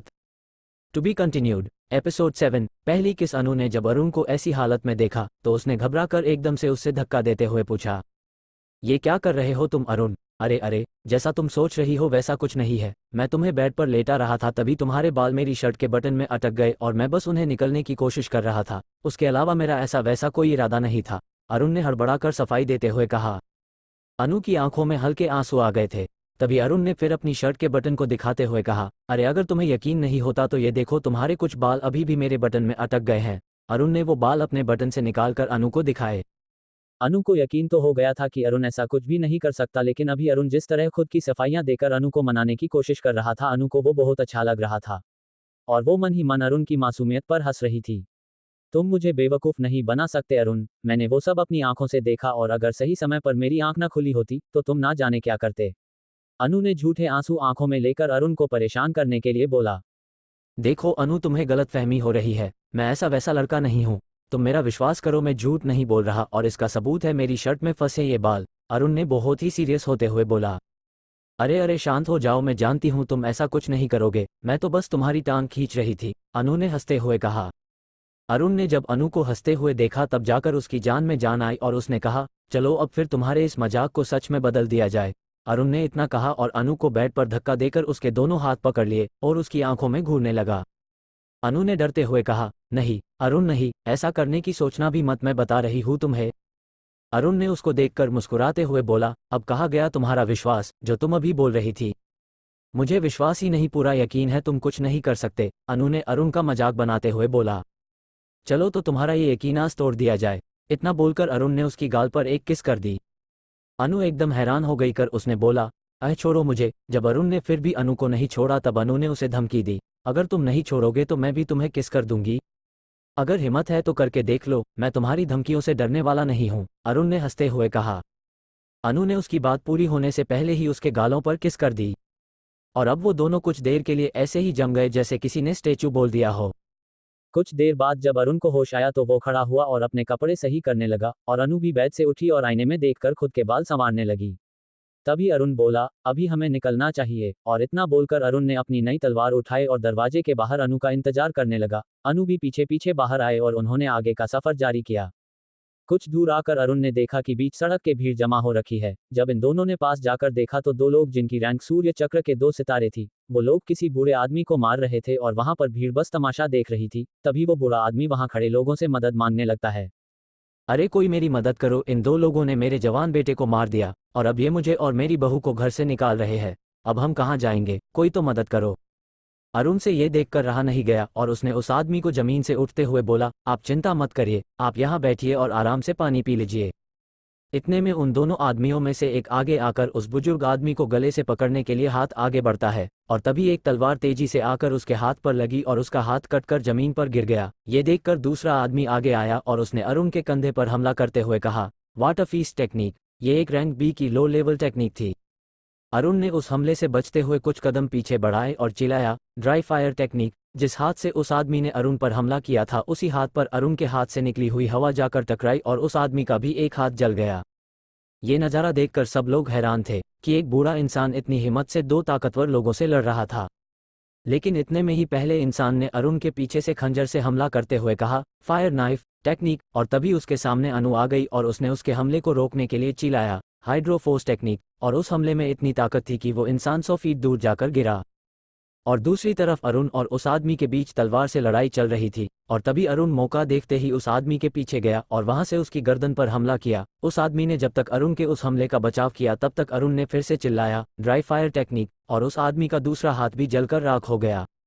ये नज़ारा देखकर वहां खड़े सब लोग हैरान थे कि ये लोग इतनी उम्र में भी इतने ताकतवर कैसे थे, लेकिन उन दोनों ने इस पर ध्यान न देकर उस बूढ़े आदमी को दिलासा देते हुए कहा, अब से ये दोनों लोग उन्हें परेशान नहीं करेंगे। इतना कहकर वो दोनों वहां से आगे बढ़ने लगे। उन्हें चलते चलते सुबह से शाम हो चुकी थी, जिसमें पूरा दिन वो दोनों चलते चलते भी ध्यान कर रहे थे, जिससे उनका शक्तियों पर नियंत्रण और बढ़ सके। ये भी अरुण को अनु ने ही सिखाया था। दरअसल ये तरीका वरुण चक्र पर पहुंच चुके लोग इस्तेमाल करते थे। वरुण चक्र हासिल किए लोग वरुण लोक के देवताओं जितने ही ताकतवर होते थे, और वो धरती से स्वर्ग का रास्ता बिना मरे ही तय कर सकते थे। उन्हीं से अनु ने ये तरीका सीखा था।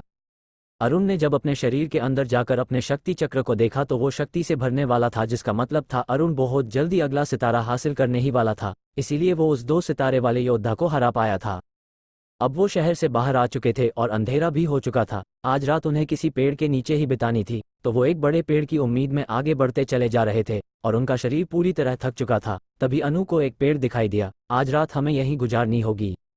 अरुण ने भी उसकी हाँ में हाँ मिलाते हुए वहीं रुकने का फैसला कर लिया। लेकिन अब उनके सामने 2 मुश्किलें थी। पहली कि उनके पास खाने को कुछ नहीं था, और दूसरा उनमें से एक को रात को पहरा देना होगा कि कोई जानवर या इंसान नींद में उन पर हमला न कर दे। जिस पर अनु कहा, आज रात हमें भूखा ही सोना होगा और कल सुबह हमें सबसे पहले कुछ सोने के सिक्कों का इंतजाम करना होगा ताकि हम खाने की चीजें खरीद सकें। और अब तुम्हारे ऊपर मामूली जड़ी बूटियों का लेप भी काम नहीं करता, तो तुम्हारी ताकत बढ़ाने के लिए हमें कुछ बेहतर जड़ी बूटियां दुकान से ही खरीदनी होंगी। और रही पहरे की बात, तो मेरी शक्तियों के हिसाब से मैं आराम से पूरी रात जागकर पहरा दे सकती हूँ। तुम आराम से सो जाओ। अरुण ने पूछा, लेकिन हम सिक्कों का इंतजाम कहाँ से करेंगे? उसके लिए मैंने कुछ सोच रखा है, तुम बेफिक्र होकर सो जाओ, अनु ने कहा। अगली सुबह जब अरुण उठा तो उसके सामने जड़ी बूटियों से बनी गोलियों का ढेर लगा था, जो अनु ने पूरी रात जागकर बनाई थी। अरुण ने हैरानी से पूछा, ये सब तुमने एक रात में बनाई? और इसके लिए तुम्हें जड़ी बूटियां कहाँ से मिल? यहाँ तो आसपास जंगल भी नहीं है। अरे ये कुछ मामूली सी जड़ी बूटियों से तैयार की गई गोलियां हैं, इनका असर भी कुछ इतना खास नहीं है, और ये जड़ी बूटियां मैंने जंगल से आते हुए अपने पास रख ली थी। अरुण ने खुश होते कहा, अरे वाह, तुम तो बहुत ही समझदार हो। और वो दोनों हंसने लगे। वो दोनों उन गोलियों को लेकर बाजार की तरफ बढ़े। तभी एक आदमी को रोकते हुए अरुण ने पूछा, अरे भाई साहब, यहाँ पर जड़ी बूटियों की खरीद बेच कहाँ होती है? यहाँ से कुछ दूर जाकर तुम्हें एक दुकान मिलेगी जिसका नाम है इंडोरा दवा भंडार। तुम वहाँ कोई भी दवा या जड़ी बूटी खरीद या बेच सकते हो, उस आदमी ने उन्हें पता बताते हुए कहा। कुछ देर बाद जब वो लोग वहां पहुंचे तब उन्होंने देखा वो एक बहुत ही बड़ी और पुरानी दुकान थी। वहां कम से कम 5 से 10 व्यापारी बैठे थे जो अलग अलग दवाएं खरीद बेच रहे थे। अरुण वहां पर गया और उनसे पूछा, हम कुछ दवाएं बेचनी थी। वहां पर बैठे एक आदमी ने उसे बैठने के लिए बोला। कुछ देर बाद एक बूढ़ा आदमी अरुण के पास आया और पूछा, तुम ही हो जिसे गोलियां बेचनी है? अरुण ने हाँ में सिर हिलाते हुए उनके सामने गोलियों की थैली रख दी और कहा, आप इनकी जांच करके बताएं कि आप इनके कितने सोने के सिक्के दे सकते हैं। उस बूढ़े आदमी ने उन गोलियों की जांच करके बताया, इसमें 50 शक्ति बढ़ाने वाली गोलियां, 20 जख्म ठीक करने वाली गोलियां और 35 युद्ध के लिए तैयार की गई गोलियां हैं, जिनका कुल मिलाकर हम तुम्हें 10,000 सोने के सिक्के दे सकते हैं। उससे ज़्यादा तो हमारे लिए ही सुकसान का सौदा हो जाएगा, क्योंकि ये गोलियां बड़ी ही मामूली जड़ी बूटियों से बनी हैं, लेकिन इन्हें बनाने वाला जरूर एक माहिर हकीम होगा, तभी मैं तुम्हें इन गोलियों के 10,000 सिक्के दे रहा हूँ। अरुण ने एक बार अनु को देखा। जब अनु ने सौदे के लिए है में गर्दन हिलाई तब अरुण ने भी उन्हें हाँ की इशारा किया। उस बूढ़े आदमी ने एक आदमी को इशारा किया और उससे वो गोलियां ले जाने को कहा। अरुण ने उस आदमी से कहा, हमें कुछ जड़ी बूटियां खरीदनी हैं, क्या आप इन जड़ी बूटियों का इंतजाम करवा सकते हैं? अरुण ने उस आदमी के हाथ में एक पर्ची देते हुए कहा जिस पर सारी जड़ी बूटियों के नाम लिखे हुए थे। उस आदमी ने वो पर्ची एक नौकर को देते हुए कहा, इनमें से जो जो जड़ी बूटी हमारे पास मौजूद है सब लेकर आओ।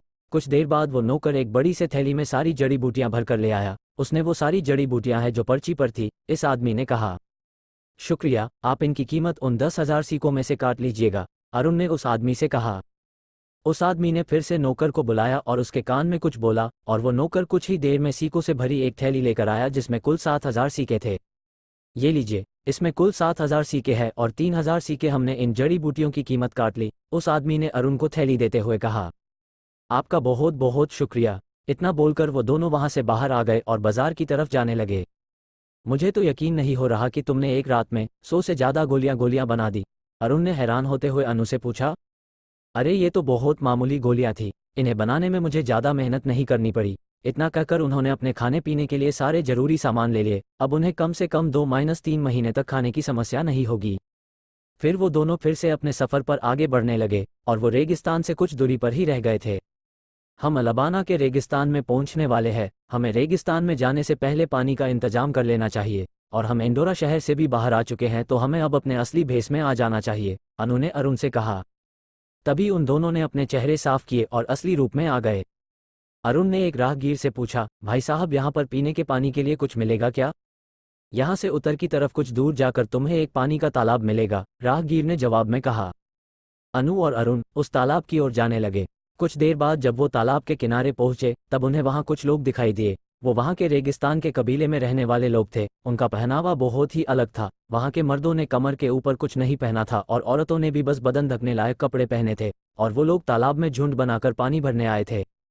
जब अरुण और अनु को यकीन हो गया कि उनसे उन्हें कोई खतरा नहीं होगा, तब वो उन लोगों के पास जाकर उनसे पूछने लगे, क्या हम यहाँ से पानी भर सकते हैं? अरुण ने पूछा। तभी उन लोगों का लीडर अरुण को देखकर आगे आया और पूछने लगा, तुम लोग कहाँ से आए हो और कहाँ जा रहे हो? हम नेपटूर से आए हैं और हमें अलबाना के रेगिस्तान में जाना है, अरुण उसके सवाल के जवाब में कहा। हम भी उसी रेगिस्तान में रहते हैं और वो रेगिस्तान इतना खतरनाक है कि कोई भी बाहर का इंसान उस रेगिस्तान में नहीं आता, तो तुम्हें वहाँ क्या काम है? उस आदमी ने पूछा। हम राहगीर हैं और नए लोगों को मिलने और उनसे सीखने की इच्छा से हम नई नई जगह जाते हैं, अनु ने बात संभालते हुए कहा। तब तो बहुत ही अच्छी बात है, तुम यहाँ से पानी ले सकते हो और अगर तुम लोग चाहो तो तुम हमारे साथ हमारे कबीले में भी चल सकते हो, उस आदमी ने मुस्कुराते हुए बोला। अरुण को वो आदमी दिल का साफ नजर आ रहा था, इसलिए अरुण ने एक बार अनु की तरफ देखा और उसके साथ चलने के लिए हाँ बोल दी। वैसे तुम्हारा नाम क्या है? उस आदमी ने अरुण से पूछा। मेरा नाम अरुण है और ये मेरी दोस्त अनु है। वैसे आपका क्या नाम है? मेरा नाम सांगा है और सब लोग मुझे सरदार सांगा बोलते हैं। अरुण के पानी भरने के बाद सांगा अरुण और अनु को अपने साथ अपने कबीले ले जा रहा था, लेकिन पता नहीं क्यों अनु को कुछ ठीक महसूस नहीं हो रहा था। अब क्या होगा इस कहानी में आगे? अरुण की जिंदगी में आने वाला है क्या कोई बड़ा बदलाव, या फिर वो फंसने वाला है किसी बड़ी मुसीबत में? क्या अनु का वहम सही साबित होगा? जानने के लिए जुड़े रहे हमारी स्टोरी अ मिस्टीरियस वॉरियर के साथ। To be continued. एपिसोड 8, मां की मौत का राज, बीवियों जैसा बर्ताव। जब सांगा अरुण और अनु को अपने साथ अपने कबीले ले जा रहा था, तभी अनु को कुछ अजीब सी शक्ति का एहसास हुआ। उसे ऐसा लग रहा था कि वहां उनके आसपास कोई बहुत ही शक्तिशाली चीज उनके पीछा कर रही है। अरुण ने अनु को देखते हुए पूछा, क्या हुआ, सब ठीक तो है? अनु ने कहा, नहीं नहीं कुछ नहीं हुआ, और वो दोनों आगे बढ़ गए। जब तक वो उनके कबीले पहुंचे तब तक शाम हो चुकी थी, और कबीले में पहुंचकर सांगा ने एक कुटिया की तरफ इशारा करते हुए अरुण से कहा, आज रात तुम दोनों वहां रुक सकते हो। तभी एक बहुत ही सुंदर लड़की जिसके बाल बहुत ही लंबे थे उनके पास आई और बोली, बाबा ये लोग कौन हैं? सांगा ने उसे जवाब में कहा, ये लोग हमारे मेहमान हैं, जाओ तुम इनके लिए कपड़े लेकर आओ। वो लड़की भागकर गई और उन दोनों को कपड़े दिए। तब सांगा ने अरुण को बताते हुए कहा, ये मेरी बेटी रूही है और रूही बेटा इनका नाम है अरुण और इनका नाम है अनु। रूही ने अनु का हाथ पकड़ा और उसे उनकी कुटिया में ले गई, और जब वो बाहर आई उसके पीछे पीछे अनु भी धीरे धीरे बाहर की तरफ आई। अनु ने रूही के दिए हुए कपड़े पहन लिए थे जिसमें वो बला सी खूबसूरत लग रही थी। अरुण की आंखें तो अनु को देखकर फटी की फटी रह गई। अरुण ने हैरानी से अनु को देखते हुए बोला, वाह तुम तो इन कपड़ों में बहुत ही ज्यादा सुंदर लग रही हो। अनु शर्माते हुए बस हल्की सी मुस्कुराई और अरुण के पास जाकर खड़ी हो गई। तभी सांगा ने अरुण को कपड़े देते हुए कहा, तुम भी ये कपड़े क्यों नहीं पहन लेते? अरुण ने भी सांगा के हाथ से कपड़े लिए और कुटिया के अंदर चला गया। जब कुछ देर बाद वो बाहर निकला तब उसने अपनी कमर के ऊपर कुछ नहीं पहना था, कमर के नीचे भी सिर्फ एक धोती बंधी हुई थी और कमर पर तलवार बंधी हुई थी। वो कुछ ऐसा लग रहा था जैसे कि कोई राजा हो। उसके 6 पैक एब्स और अच्छी खासी मस्कुलर बॉडी के साथ वो बहुत ही ज्यादा हैंडसम लग रहा था। उसको देखकर अनु, रूही और कबीले की जितनी भी जवान से लेकर बूढ़ी औरतें सबके होश उड़ गए थे। औरतों और कबीले के सारे मर्द अरुण से थोड़ी जलन महसूस कर रहे थे। अरुण उन सबके चेहरे देखकर थोड़ा शर्मा गया और वो भी अनु के पास आकर खड़ा हो गया। तभी एक बूढ़ी औरत भीड़ ने निकलकर आगे आई और उसने अरुण और अनु दोनों को काजल का काला टीका लगाए हुए कहा, तुम दोनों बहुत ही प्यारे लग रहे हो, तुम्हें किसी की नजर न लगे और तुम्हारी जोड़ी हमेशा बनी रहे। अरुण और अनु दोनों उनकी बातें सुनकर शर्मा गए और वहां पर जितनी भी लड़कियां थी वो सब ये बात सुनकर अनु से जलन महसूस करने लगी। तभी सब लोग अपने अपने घरों में जाने लगे और अरुण और अनु भी एक घर में आ गए। अरुण ने अनु की तारीफ करते हुए कहा, तुम बहुत ही ज्यादा सुंदर लग रही हो, मैं तो अपनी नजरें ही नहीं हटा पा रहा तुम पर से। उसके जवाब में अनु ने नाराजगी से बोला, हाँ तुम भी कुछ ज्यादा ही अच्छे लग रहे हो, तभी तो किसी लड़की की भी नजर तुम्हारे ऊपर से हट ही नहीं रही थी। अनु की इस बात पर अरुण को हंसी आ गई और वो बोला, अच्छा तो मोहतरमा को जलन हो रही है। जले मेरी जूती, अनु ने तेवर दिखाते हुए बोला, अगर किसी लड़की ने तुम्हारे पास आने की कोशिश भी की तो मैं उसकी जान ले लूंगी और साथ में तुम्हारी भी। अनु ने अरुण की तलवार निकालकर अरुण के ही साइन पर रखते हुए कहा। अरुण अनु का ये रूप देखकर हैरान हो गया और फिर उसके गुस्से पर हंसने लगा, लेकिन अरुण को समझ नहीं आ रहा था कि उनके बीच में ये कैसा रिश्ता है। वो इतने करीब तो नहीं है और फिर ये अपनेपन का एहसास कैसा, जैसे वो एक दूसरे को जन्मों से जानते हों। ये सोचते सोचते अरुण ने अनु की आंखों में देखते हुए कहा, चलो अभी गुस्सा छोड़ो और सो जाओ, कल तुम्हें मुझे नई तकनीक भी सीखनी है। और अनु भी होश में आई, तब उसे ख्याल आया कि उसने क्या क्या बोल दिया था और उसने अरुण को उसकी तलवार वापस की ओर सोने जा रही थी। तभी उसने देखा कि यहाँ भी उन्हें एक ही बिस्तर मिला था और उसने एकदम से अरुण की तरफ पीछे मुड़कर देखा। अरुण ने भी जब एक बिस्तर देखा तो उसने अनु से कहा, तुम चिंता मत करो, तुम सो जाओ, मैं जमीन पर सो जाऊंगा। जब अरुण जमीन पर सोने के लिए जा ही रहा था तभी अनु ने कहा, उसकी कोई जरूरत नहीं, हम दोनों इस बिस्तर पर सो सकते हैं, ये वैसे भी काफी चौड़ा है। अरे नहीं, इसकी कोई जरूरत नहीं है, तुम आराम से बिस्तर पर सो सकती हो, मैं नीचे ही ठीक हूँ, अरुण ने कहा। फिर अरुण ने मजाकिया अंदाज में कहा, और अगर तुमने रात के अंधेरे में मेरा फायदा उठाने की कोशिश की तो इससे अच्छा मैं नीचे ही ठीक हूँ। अनु ने भी चिढ़ते हुए कहा, तुम भाड़ में जाओ, जहाँ सोना है सो जाओ, मैं चली सोने। और इतना कहकर अनु बिस्तर पर सो गई और अरुण नीचे जमीन पर ही सो गया। आधी रात में अनु की नींद एकदम से खुली और वो जल्दी से बिस्तर से उठी। उसको फिर से उसी शक्ति का एहसास हो रहा था जो उसे तालाब के पास हुआ था। वो जल्दी से खिड़की के पास गई और बाहर देखने लगी। तभी उसने देखा कि एक ताकतवर आत्मा उनके घर के ऊपर मंडरा रही थी। अनु ये देखकर बहुत ही हैरान हो गई और उसने बाहर जाकर देखने का फैसला किया। इतने में अरुण की भी नींद खुल गई और उसने पूछा, क्या हुआ अनु, तुम इतनी रात गए क्या कर रही हो? एक आत्मा हमारा पीछा कर रही है और वो आत्मा अभी हमारी छत पर है, अनु ने अरुण को समझते हुए कहा। लेकिन वो हमारा पीछा क्यों कर रही है? अरुण ने पूछा। यही पता करने में छत पर जा रही हूँ, अनु ने बोला। चलो मैं भी तुम्हारे साथ चलता हूँ। इतना बोलकर वो दोनों चाट पर जाने लगे। इतने में वो आत्मा घर के अंदर उनके सामने आ गई। वो एक बूढ़ा आदमी था जिनकी दाढ़ी पूरी सफेद और सर पर एक भी बाल नहीं था। आप कौन है? अरुण ने पूरी इज्जत के साथ उनसे पूछा। उस आत्मा ने जवाब दिया, मेरा नाम राणा है और मैं आज से 100 साल पहले इस कबीले का सरदार हुआ करता था। अरुण ने पूछा, तो आप हमारा पीछा क्यों कर रहे हैं? ये तलवार जो तुम्हारे पास है, ये तलवार मेरी है और उस पर जो लहराती तलवार की टेक्निक है वो भी मेरी बनाई हुई टेक्निक है, राणा ने जवाब दिया। तो अब आप ये तलवार वापस लेना चाहते हैं? अरुण ने परेशान होते हुए बोला। उसने ठान लिया था कि किसी भी हालत में वो ये तलवार वापस नहीं करेगा। राणा ने जवाब दिया, अब ये तलवार मेरे किसी काम की नहीं, राणा ने जवाब दिया, और तुम चाहो तो मैं तुम्हें वो टेक्निक भी सिखा सकता हूँ। इतना सुनते हुए ही अरुण की खुशी का ठिकाना नहीं रहा और उसने बोला, तो आप मेरे क्या चाहते हैं? मैं चाहता हूँ तुम बदले में मेरी एक मदद करो, राणा ने अरुण को सीधे शब्दों में कहा। अरुण ने फिर से पूछा, कैसा काम? तुम्हें मेरे लिए मेरा कंकाल ढूंढ कर लाना होगा। दरअसल जब मैं इस कबीले का राजा था तब हमारे कबीले के ऊपर रेगिस्तानी लुटेरों ने हमला किया था। उस हमले में उन्होंने मेरे कबीले के कुछ लोगों को बंदी बना लिया था, जिनमें से एक मेरा पिता सांगा भी थी, और उन्होंने उनको जिंदा छोड़ने की एक ही शर्त रखी, वो था खुद जहर पीकर मार जाना। उस दिन से आज तक वो हमारे कबीले से कर वसूल रहे हैं। अगर तुम मेरा कंकाल उन लुटेरों से ले आओगे तो मैं फिर से जिंदा हो पाऊंगा, और अगर तुम ऐसा करने में कामयाब रहे तो मैं वादा करता हूँ मैं तुम्हें विक्रम चक्र हासिल करने में मदद करूंगा और अपनी सारी तकनीकें तुम्हें सिखाऊंगा। अरुण ने पूछा, लेकिन मैं ऐसा करूंगा कैसे? राणा ने अरुण को बताया, तुम्हारे पास जो लहराती तलवार की तकनीक है, तुम इसका इस्तेमाल अपनी अंगूठी पहनकर करोगे तो उसकी ताकत 10 गुना बढ़ जाएगी और ऐसा करके तुम आराम से उस लुटेरों के लीडर अब्बास को मार पाओगे। वो विक्रम चक्र हासिल किया हुआ योद्धा है। तभी अनु बीच में बोली, इससे अरुण की जान को खतरा हो सकता है, क्यों न मैं उस अब्बास से युद्ध करूं? विक्रम चक्र के योद्धा को मैं एक बार में मार सकती हूं। तभी राणा बोले, अगर ऐसा संभव होता तो मैं उसे 100 साल पहले मार चुका होता, लेकिन उसे देवताओं से एक वरदान मिला है कि उससे सिर्फ एक सूर्य चक्र हासिल किया हुआ योद्धा ही मार सकता है। सूर्य चक्र से ज्यादा ताकतवर इंसान उसे नहीं मार सकता, और ऐसा कोई इंसान नहीं है जो सूर्य चक्र पर होते हुए भी एक विक्रम चक्र हासिल किए हुए योद्धा से मुकाबला कर सके। लेकिन अरुण की किस्मत से उससे ये तकनीक और ये अंगूठी मिली है, को इसकी शक्तियां कई गुना बढ़ा सकती हैं और ये एक बार में किसी विक्रम चक्र हासिल किए हुए योद्धा को मार सकता है। अनु ने परेशान होते हुए बोला, लेकिन इससे अरुण की जान को खतरा हो सकता है। तभी अरुण बोला, नहीं, मेरे पास इसके लिए एक तरीका है जिससे मेरी जान को भी कोई खतरा ना हो और मैं उस अंगूठी और इस टेक्निक का इस्तेमाल एक साथ करके उस अब्बास को भी मर सकूं। राणा ने हैरानी से पूछा, ऐसी कौन सी तरकीब है तुम्हारे पास? अरुण ने राणा से कहा, अगर आप मुझे इस तकनीक के साथ साथ और टेक्निक पहले से सिखा देंगे और मैं सूर्य चक्र के आखिरी सितारा मतलब 9वें सितारे तक पहुंचा देते हैं तो वरदान के हिसाब से मैं सूर्य चक्र पर ही रहूंगा और उस अब्बास की शक्तियों के बहुत करीब भी रहूंगा, जिससे मैं आराम से उसे ताकत दे पाऊंगा, फिर मौका मिलते ही उसकी कमजोरी का फायदा उठाकर अपनी अंगूठी की शक्तियों का इस्तेमाल कर लूंगा। राणा और अनु दोनों को ही ये सुझाव अच्छा लगा और दोनों ही इसके लिए मान गए। अब अरुण के पास 2 ट्रेनर हो चुके थे और राणा जैसे शक्तिशाली योद्धा जो खुद यम चक्र हासिल कर चुके हैं वो अपनी सारी तकनीकें अरुण को सिखाने वाले हैं। इससे अच्छा वरुण के लिए क्या हो सकता है।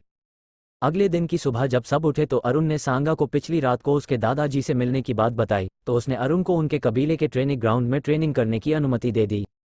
उस दिन से अरुण ने वहीं पर तपती कड़कती धूप में ट्रेनिंग करना शुरू कर दिया। राणा ने अरुण को जल्द से जल्द सूर्य चक्र के 5 सितारे हासिल करने को कहा, उसके बाद ही वो लहराती तलवार की तकनीक सीख सकता है।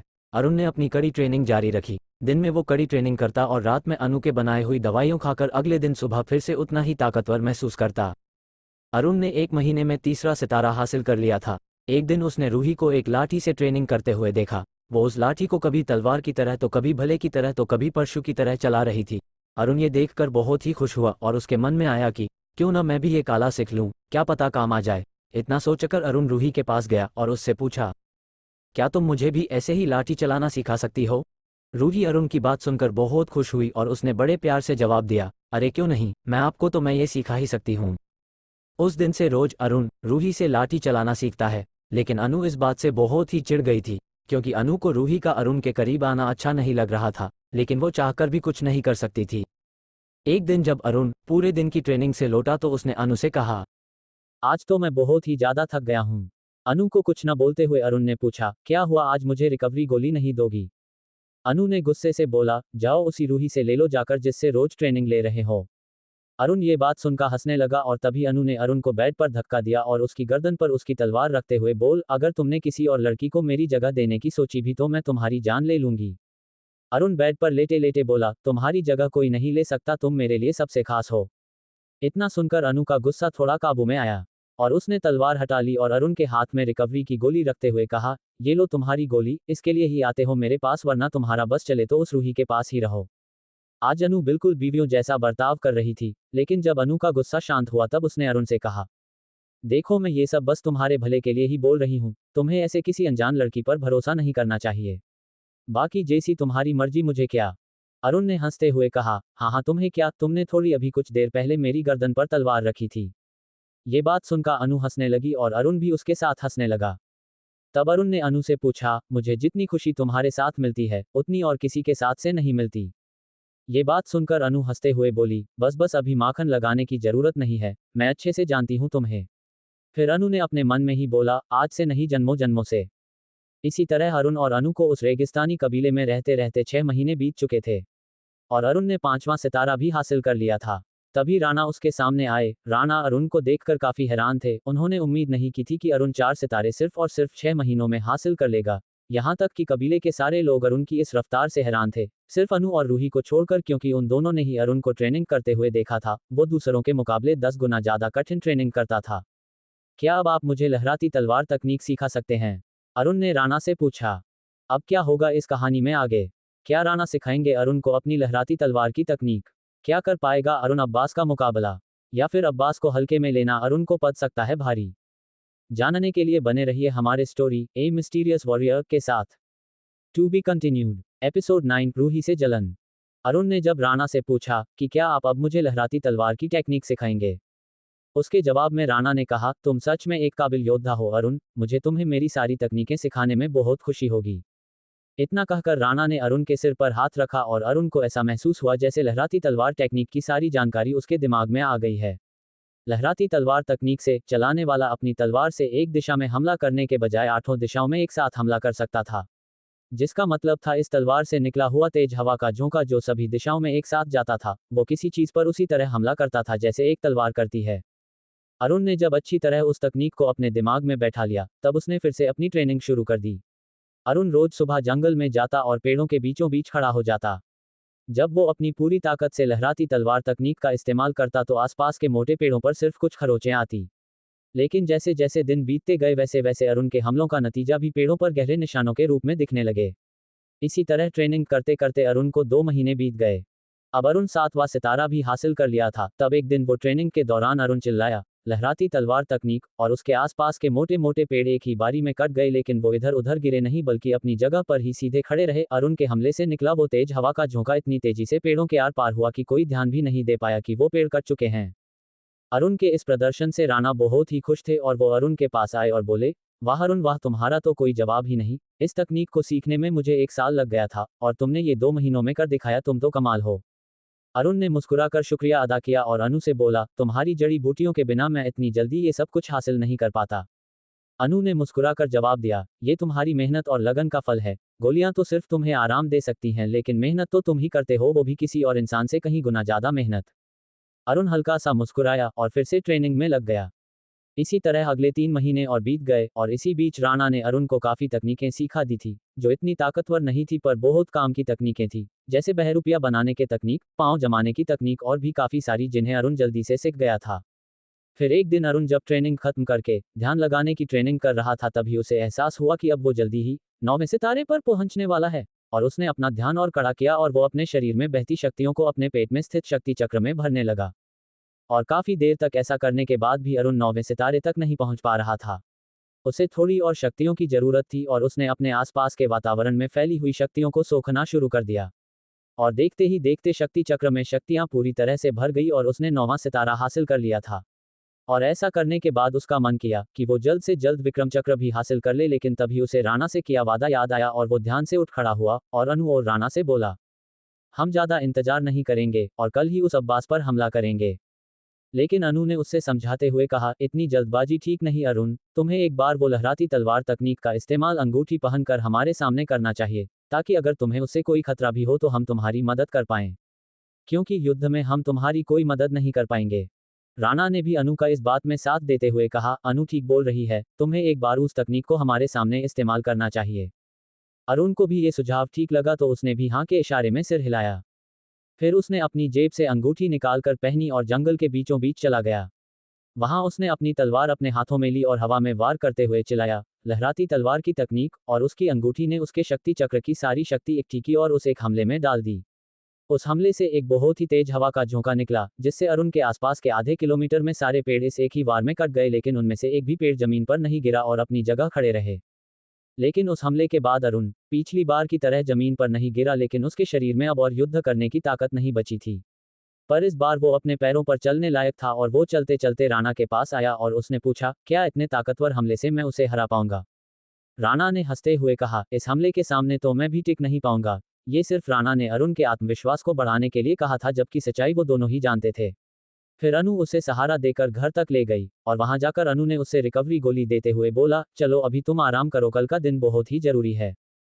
अगले दिन अरुण और अनु राणा के साथ जब रेगिस्तान के लिए निकल रहे थे, तभी रूही ने भी सांगा से जिद की कि उसे भी उनके साथ जाने दिया जाए। राणा भी भावुक हो गए और उन्होंने अपनी पड़पोती को साथ ले जाने का फैसला कर लिया। उसके बाद वो रेगिस्तान की तपती धूप में राणा के बताए रास्ते पर चले जा रहे थे, तभी रेत के टीले से एक आदमी बाहर निकला। उसने काले रंग के कपड़े पहने हुए थे और मुंह पूरा ढका हुआ था। उसने अचानक से अरुण के सामने आकर खंजर से हमला कर दिया। अरुण ने उसके हमले से बचने के लिए झट से अपनी तलवार आगे की और खुद का बचाव करते हुए पीछे हुआ। इतने में वहां रेत के टीलों में से कम 10 लोग बाहर निकले और उन तीनों को घेर लिया, लेकिन राणा ने आत्मा होने का फायदा उठाकर अदृश्य रहकर उन लोगों पर हमला किया और सबको बारी बारी से मार गिराया। लेकिन जो आखिरी इंसान बचा था, उससे राणा ने पूछा, अब्बास कहाँ मिलेगा? और उस आदमी ने डरते हुए कहा, यहाँ से 5 किलोमीटर आगे जाकर तुम्हें एक कबीला दिखेगा, वो कबीला हम लुटेरों का कबीला है और वहीं मिलेगा आपको अब्बास। फिर उससे कबीले के सारी जानकारी लेकर राणा ने उसे भी मौत के घाट उतार दिया और वो लोग आगे बढ़ गए। कुछ देर बाद जब वो कबीले में दाखिल हुए, तब राणा ने अदृश्य रहते हुए वहां के लोगों को डराना शुरू कर दिया, जिससे वहां के लोगों में अफरा तफरी मच गई और इसी बात का फायदा उठाकर अरुण और अनु चुपकर अब्बास के बाहर निकलने का इंतजार करने लगे। तभी एक 6 फुट का लंबा चौड़ा आदमी काले कपड़े पहनकर, सुनहरे रंग का नकाब पहनकर एक घर से बाहर निकला। इतने में उसके पीछे 2 और विक्रम चक्र हासिल किए हुए आदमी निकले, जो कि इस अब्बास के सबसे खास आदमी थे। अरुण ने अनु को बोला, जैसे ही मैं अब्बास पर हमला करूं, तुम्हें सबसे पहले इन दोनों को खत्म करना होगा। इतना बोलकर अरुण आगे गया और उसने अब्बास को चिल्लाते हुए कहा, अरे ओ अब्बास, कहाँ देख रहा है, इधर देख, तेरी मौत तेरे सामने खड़ी है। अब्बास ने पीछे मुड़कर देखा तो एक सूर्य चक्र के 9 सितारे हासिल किया हुआ 18 साल का लड़का दिखाई दिया। और उसने हंसते हुए कहा, ए बच्चे, तुझे तेरी जान प्यारी नहीं है क्या? तुझे पता भी है कि तू किससे पंगा ले रहा है? इतना कहकर अब्बास ने अपने दोनों आदमियों को अरुण को मारने का इशारा किया और वो दोनों सैनिक दौड़ते हुए अरुण की तरफ आए। अरुण अचानक से अपने दाएं और भागा। इतने में अनु ने पीछे से ड्राई फायर टेक्निक का इस्तेमाल करके उन दिनों को एक ही वार में जला दिया, जिसे देख अब्बास बहुत हैरान हुआ और उसे बहुत गुस्सा आया, लेकिन उसने अनु पर हमला करने की बजाय अरुण के पीछे भागना शुरू किया। इतने में उसने चलाया हाइड्रोपुल टेक्निक, जिससे अरुण उसकी तरफ खींचने लगा। इतने में अरुण ने अब्बास के पीछे से आकर उस पर पांव जमाने की तकनीक का इस्तेमाल कर दिया। तब जाकर अब्बास को एहसास हुआ कि उसने अरुण को नहीं, उसके बहरूपिये को अपनी तरफ खींचा था, क्योंकि अरुण ने पहले ही बहरूपिया बनाने की तकनीक का इस्तेमाल कर लिया था। अब अब्बास के पांव एक जगह जमीन पर जम चुके थे और वो हिल नहीं पा रहा था। उसने अपनी सबसे खास तकनीक हीट फोर्स का इस्तेमाल खुद को छुड़ाने के लिए किया। उसके बाद उसे बहुत ही गुस्सा आया और उसने फिर से हीट फोर्स का इस्तेमाल अरुण के पेट पर किया। उस हमले को अरुण रोक नहीं पाया और वो कम से कम 100 मीटर दूर जाकर गिरा और अब्बास ने बिना रुके अपनी तलवार लेकर अरुण की तरफ बढ़ा और जैसे ही वो अरुण पर तलवार से हमला करने लगा, अरुण ने अपनी तलवार बीच में अड़ा ली और खुद को बचा लिया। फिर उन दोनों की तलवार हाथों से छूट गई और वो हाथों से लड़ाई लड़ने लगे। अब्बास ने अरुण के पेट में एक तेज मुक्का जड़ा, फिर उसकी छाती पर लात मारते हुए उससे 50 मीटर दूर फेंक दिया। अरुण के मुंह से खून आने लगा। तब जाकर अरुण को समझ में आने लगा कि कहने को तो सूर्य चक्र के 9वें सितारे और विक्रम चक्र में सिर्फ एक ही सितारे का फर्क है, लेकिन असलियत उससे बहुत दूर थी। उन दोनों सितारों की ताकत में जमीन आसमान का फर्क है। और इतने अब्बास ने फिर अरुण को अपने दोनों हाथों से जमीन से उठाया और अपने सिर के ऊपर उठाकर गोल गोल घुमाने लगा। कब ये मुकाबला अब्बास के लिए खेल और अरुण उस खेल का खिलौना बन गया था, किसी को समझ नहीं आया। और अब्बास ने उससे जमीन पर जोर से पटका और जमीन से टकराते ही अरुण के मुंह से खून का गुब्बार निकला, जिसे देख अनु बहुत ही घबरा गई और वो अरुण की मदद करने आने ही वाली थी कि उसे राणा ने रोकते हुए समझाया, तुम वैसे भी अब्बास का कुछ नहीं बिगाड़ पाओगी, उसे देवता का वरदान प्राप्त है, इससे अच्छा होगा तुम अरुण पर भरोसा रखो। तभी अब्बास ने अरुण को हवा में उठा लिया और अपने से कुछ दूर फेंका। तभी अरुण के हाथ एक लाठी आ गई और उसने वो लाठी उठाई और जिस तरह से रूही ने अरुण को लाठी का इस्तेमाल तलवार की तरह करना सिखाया था, ठीक वैसे ही अरुण उस लाठी को तलवार की तरह घूमना शुरू किया। तभी अरुण ने अपनी अंगूठी अपने हाथ में डाली और लाठी से हमला करते हुए चिल्लाया, लहराती तलवार तकनीक, और उसके अगले ही पल उसकी तलवार से बहुत तेज रोशनी निकली और अब्बास का सिर धड़ से अलग हो गया। ये नज़ारा देखते ही उस रेगिस्तानी लुटेरों के कबीले से लोग अपनी जान बचाकर भागने लगे। तभी अचानक से अनु चिल्लाई, अरुण संभालो अपने आप को। और वो भागते हुए अरुण के पास जा पहुंची और अरुण तब तक जमीन पर गिर चुका था और वो बेहोश होने ही वाला था, फिर भी उसके चेहरे पर एक मुस्कान थी। अनु ने उसे उठाया और कबीले के किसी घर में अरुण को बिस्तर पर लेटाया और उसको कुछ औषधियां और जड़ी बूटियां दी, लेकिन अरुण फिर भी होश में नहीं आ रहा था। 3 दिन बाद अरुण के हाथों ने थोड़ी हरकत की और ये देखकर अनु की सांसों में सांस आई और उसने अरुण का हाथ पकड़कर रोते हुए बोला, अरुण, अगर तुम्हें आज कुछ हो जाता तो मैं खुद को कभी माफ नहीं कर पाती। अरे इसमें तुम्हारी कोई गलती नहीं है, अरुण ने धीरे से बोला। ये सुनकर बाकी दोनों भी अंदर आ गए और राणा बोले, अरुण, मैंने अपने फायदे के लिए तुम्हारी जान खतरे में डाली, अगर तुम्हें कुछ हो जाता तो मैं जिंदा होकर भी मरे हुए इंसान की तरह ही जीता। अरे आपकी इसमें कोई गलती नहीं है, मैंने आपसे वादा किया था और अपने वादे को पूरा करना मेरा फर्ज था, अरुण ने करहाते हुए ये बोला। अरुण, तुम ज्यादा मत बोलो, तुम्हारी हालत अभी इतनी भी ठीक नहीं है, रूही ने फिक्र जताते हुए कहा। रूही, तुम्हारा भी बहुत बहुत शुक्रिया, अगर तुमने मुझे वो लाठी चलानी नहीं सिखाई होती तो मैं आज शायद जिंदा न होता, अरुण ने रूही का हाथ पकड़कर बोला।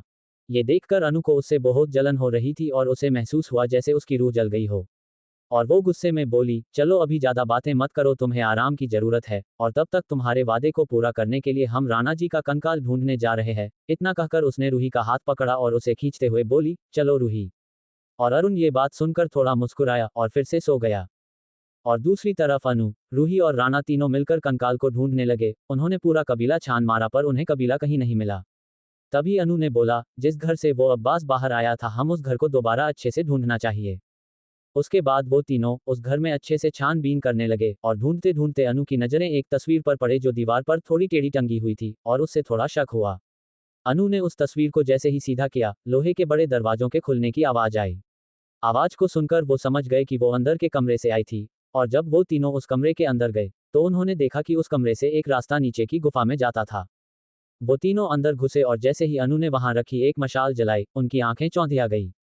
उस गुफा के अंदर एक दरवाजा था जो सोने का था, और जैसे ही वो लोग उस दरवाजे के अंदर गए, रूही तो खुशी से उछलने ही लगी। उस दरवाजे के अंदर 7 सोने के सिक्कों से भरे हुए संदूक, लो लेवल की 5 तकनीकें, मीडियम लेवल की 2 तकनीकें और हाई लेवल की 1 तकनीक पड़ी थी। लेकिन राणा की नज़र अभी भी अपने कंकाल को ही ढूंढ रही थी, और तभी उसे एक कोने में एक लंबा चौड़ा संदूक दिखाई दिया, और जब राणा ने उस संदूक को खोला, उस संदूक में एक कंकाल पड़ा था। दरअसल अब्बास ये जानता था कि राणा की आत्मा को मारा नहीं जा सकता, मतलब अगर राणा मार भी जाएगा तो उसकी आत्मा जिंदा रहेगी, और राणा को कंकाल से नया शरीर बनाना आता था, इसीलिए उसने राणा को मारकर उसका कंकाल अपने पास रख लिया था ताकि राणा उसके लिए कोई खतरा न बने। अब आगे इस कहानी में क्या होगा? राणा कौन सी शर्त रखने वाला है अरुण के सामने? क्या अरुण जल्द से जल्द हो पाएगा ठीक? क्या राणा वापस जिंदा हो जाएगा? जानने के लिए बने रहें हमारी कहानी ए मिस्टीरियस वॉरियर के साथ। To be continued. एपिसोड 10 तिलस्मी तालाब। रेगिस्तान के बीचों बीच एक कबीला जिसमें एक इंसान भी नहीं दिख रहा था, तभी एक घर के दरवाजे से एक लड़का बाहर निकला। वो लड़का कोई और नहीं अरुण ही था। अरुण जैसे ही बाहर आया, उसने रूही और अनु को अपने सामने देखा। उन दोनों के साथ एक और अधेड़ उम्र का आदमी भी था, जिसने सफेद रंग के कपड़े पहने थे और लंबे बालों को चोटी बनाई थी। हाथ में एक लंबी सी तलवार लेकर वो अरुण के सामने ही खड़ा था। अरुण ने जब उसे देखा तो अनु से पूछा, ये कौन है अनु?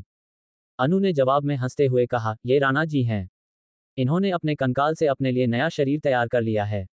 अरुण ये देखकर बहुत हैरान हुआ, और उसने हैरानी में पूछा, मैं कितने दिन बाद उठा हूं जो इन्होंने अपना शरीर भी तैयार कर लिया?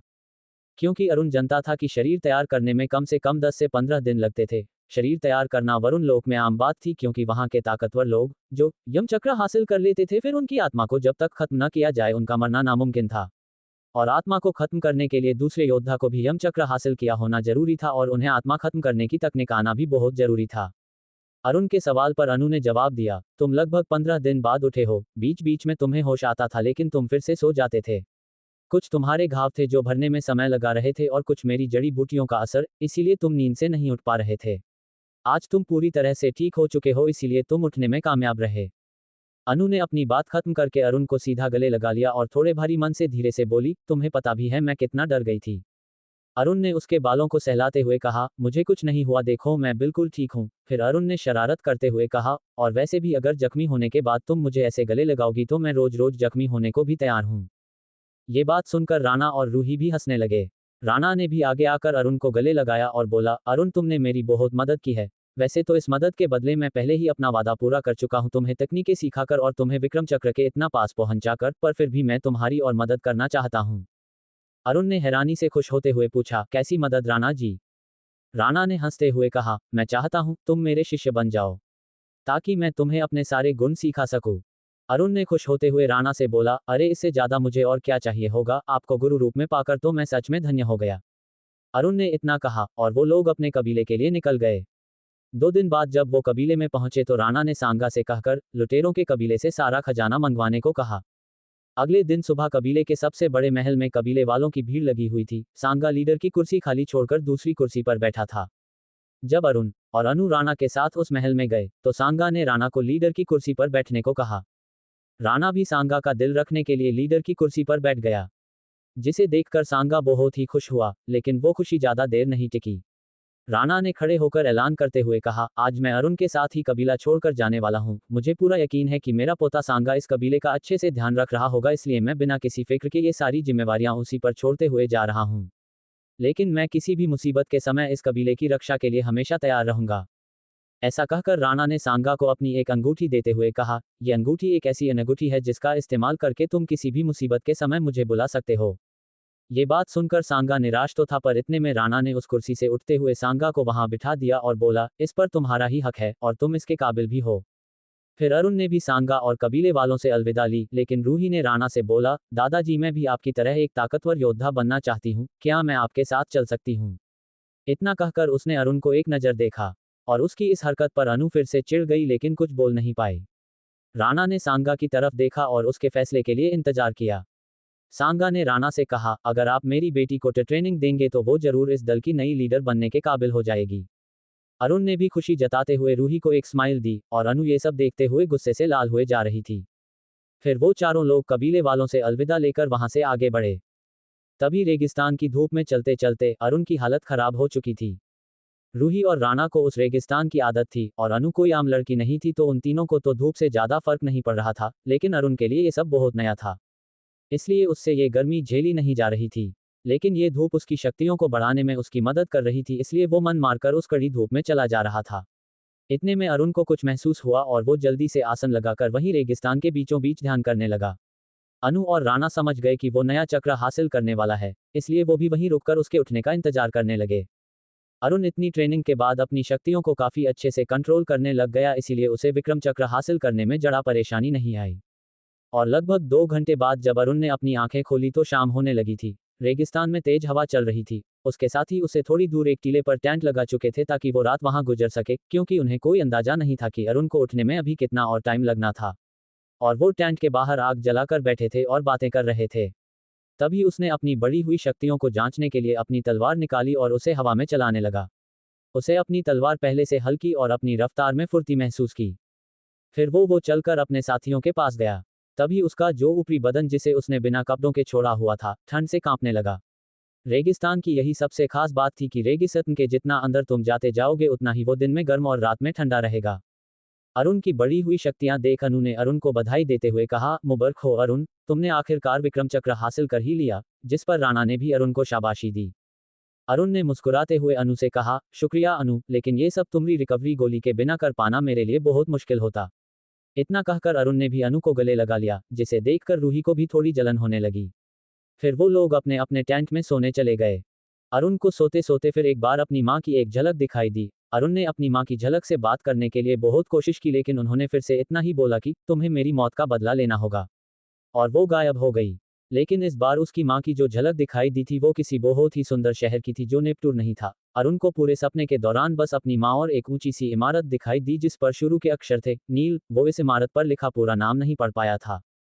फिर वो झटके से नींद से उठा, आसपास देखा तो उसके टेंट में अनु नीचे बिस्तर पर सोई थी। तभी उसने पास रखे पानी की बोतल से पानी पिया।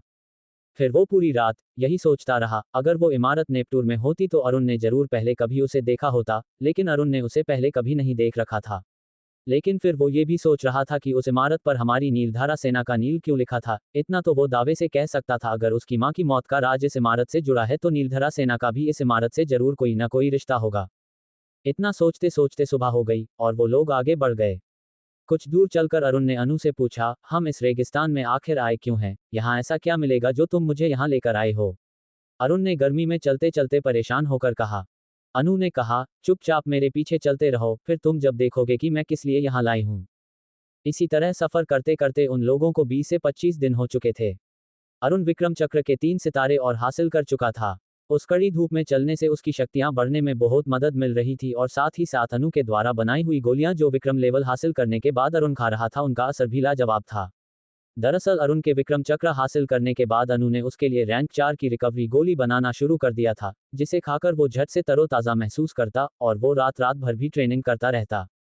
फिर अनु ने रेगिस्तान के बीचों बीच एक तालाब के कुछ दूरी पर आकर सबको रुकने को बोला।